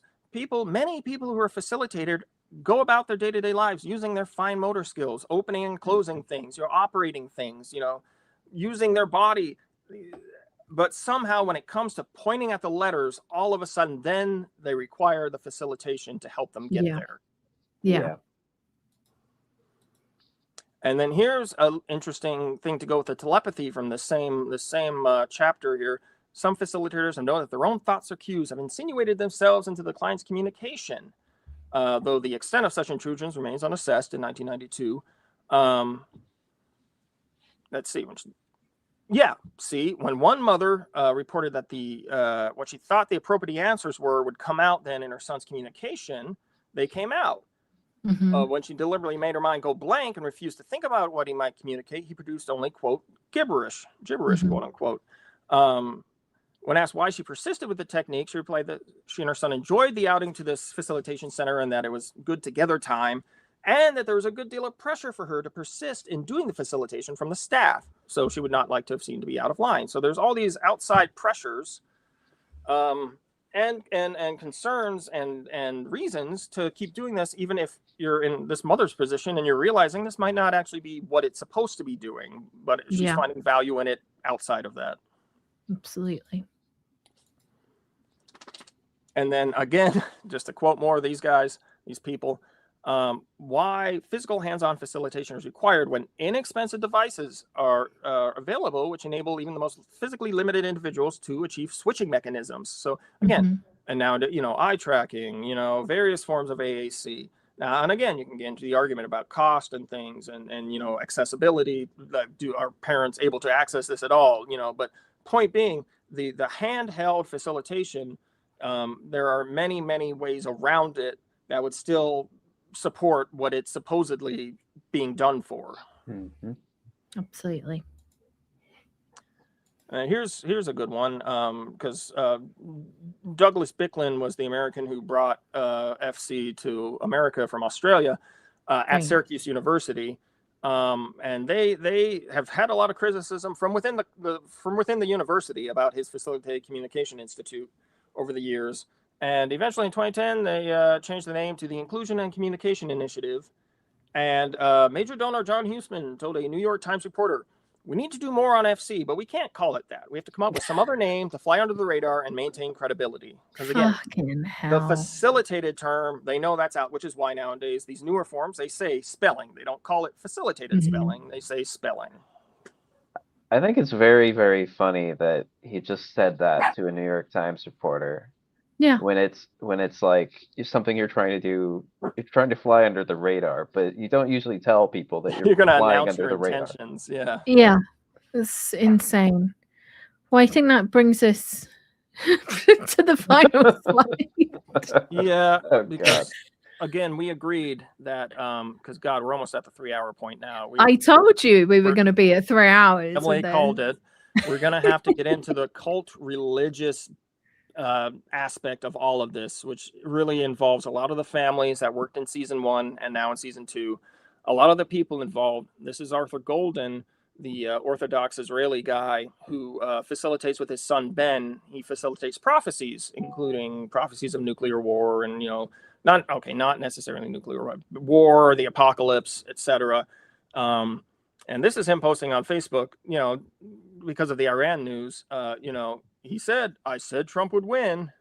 Iran's nukes are destroyed. We will build the third and final temple." Because remember how that's a whole thing. Oh, it's not about the third temple. That's a anti-Semitic conspiracy theory. No. Here's Arthur saying, "No, we're gonna do it. We're gonna do it." And to Arthur's credit, he supports the old regime coming back to power, which is something that they have learned. Unfortunately, the Shah's family have learned that Israel and America currently aren't interested in putting the Shah's family back in power. Unfortunately for them, but Arthur supports that, so good on him for the line of succession.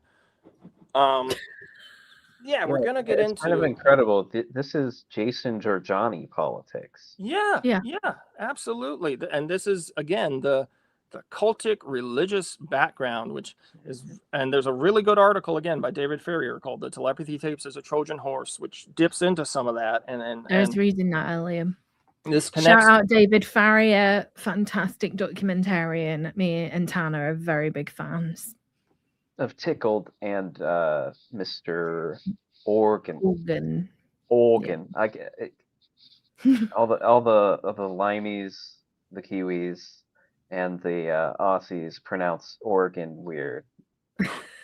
So I can never remember the title of the film because they always say Mr. Organ. Organ. Yank trying to decipher accent. Well, and then the frickin' the English, they have 120 different local accents. If you're from Bumwater upon Arse, you speak a different way than you sound like Emily was showing me this. If you're from there, you sound like you're from Georgia, essentially. But from Bumwater upon Arse. Yeah, you showed me a clip from there. Well, there's accents are a wonderful thing. I'm being facetious though. Well, I'm very excited to get into the part 3 of this. I knew this was going to be as big as Anastasia. Is this episode is now longer than the last one, right? And we split it in 2. Yeah. I also expected this, but I didn't express it. I did expect this. There's a lot to get through, but like I didn't envision that it would turn into what you're seeing on screen. Suddenly becoming very timely. Scarily. There's a lot to say that we're going to have to say about the brand, the Telepathy Tapes brand, and how they filed the edges off of all of this and just presented a very liberal coded, NPR coded, ableist, but still nice and loving idea about this. When you have, you have this, you have what Sarah Crosby mentioned in chat. You have families saying that Satan is against spelling. And so when they force their child to spell against their will, they're just, that's an exact example. That's a real example. When they force their child to spell against their will, that's them fighting Satan, fighting the devil in their child. Now, right away, we see where that goes to dark places. And we see how that just echoes so many different models of abuse, no matter what ideology or framework you try to put it in. This is for your own good. We're just getting the devil out of you. And we will see how Mr. Arthur Golden, he's very old now. He back in the 90s, he was part of the original Spelling Wars, and he was writing back then about this kind of stuff. And we will see how he has been over the years working and often going on social media and saying to families, hey, I'll get you an individualized education plan, or I'll help you because I'm a lawyer, I have legal background. That being a family that uses facilitated spelling, their local school doesn't support it, won't pay for it. If you get yourself an IEP, then you can go and you can say to them, okay, you legally have to do this. You legally have to either pay a facilitator, get a facilitator, let us use our facilitator or ourselves, So this groundwork has been there for a long time now. And again, this is part of how Kai Dickens comes in and acts like, I'm just discovering this. This is just cropping up everywhere organically. I'm just finding the hill and I'm finding all these parents. No, this is a very motivated underground that has been doing this. Yeah. Absolutely. And we're going to get into the horrifying weeds of it. Can't wait. As if the current weeds haven't already been horrifying. Yeah, that's true. Yeah. That's very true. If you remember Mossbridge's attempted remote viewing, I'm not sure if the weeds have human teeth or what, but whatever they are, I'm going to be able to make a hit. Oh my God. Well, we are going to be back, not next Saturday. We're going to be back on the 21st, probably starting around the same time for the final. Will it be the final?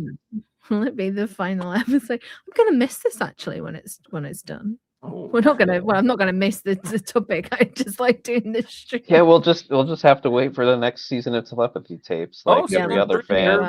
They're rolling out season 3. Kai Dickens went to the University of VA, where Marina Weiler works for the Department of Perception, or they have archives there about paranormal research, and so Kai said I'm digging into the archives, and I just can't wait to see what half-assed fucking knockoff In Search of crap comes out with in season 3, which is also interesting. Fans want the non-speakers. Fans want to know more about the autistic kids, their lives, and honestly, yes, their needs. As much as I've been heaping opprobrium upon this brand, fans, it's a LARP, it's an ARG, whatever, but fans are like genuinely interested in what they see as being presented as these children's lives. So fans do want to know, like, are they okay? What's going on? Jeff. The debunking after show. Let's get Michael Shermer on here too. Oh no. do you guys know if is it Ian Stevenson who is at UVA? I think so. Yeah, was he?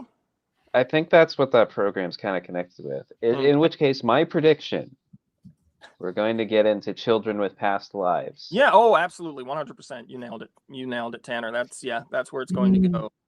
Classic. Because Ian Stevenson's classic book. Oh. Was it on the shelf? Oh, there it is. 20 cases of suggestive of reincarnation. Nice flourish, Tanner. Thank you. Thank you. I'm just glad 2 books I needed were on the shelf was actually beside. All right, well, let's wrap it up. Thank you everybody that has been watching live. If you've watched on the replay of the stream, leave a comment, leave some questions for episode 3, which is going to be on the Saturday the 21st, 8 p.m. UK time, 3 p.m. Eastern. What is that? 12 where you're at, Jerry? Yeah. Great. All right. Well, we will see you then. Wait, Jerry, you're in Hawaii? No, I'm just an undisclosed location off the coast of Oregon. Yes. It's a running gag that I can't understand time zones, so I want to be like, wait a minute, you're in, where are you, New Zealand? No. Oh, it's all right. All right. See you in 2 weeks. Okay. Thank you, Emily. Okay. Bye. Bye.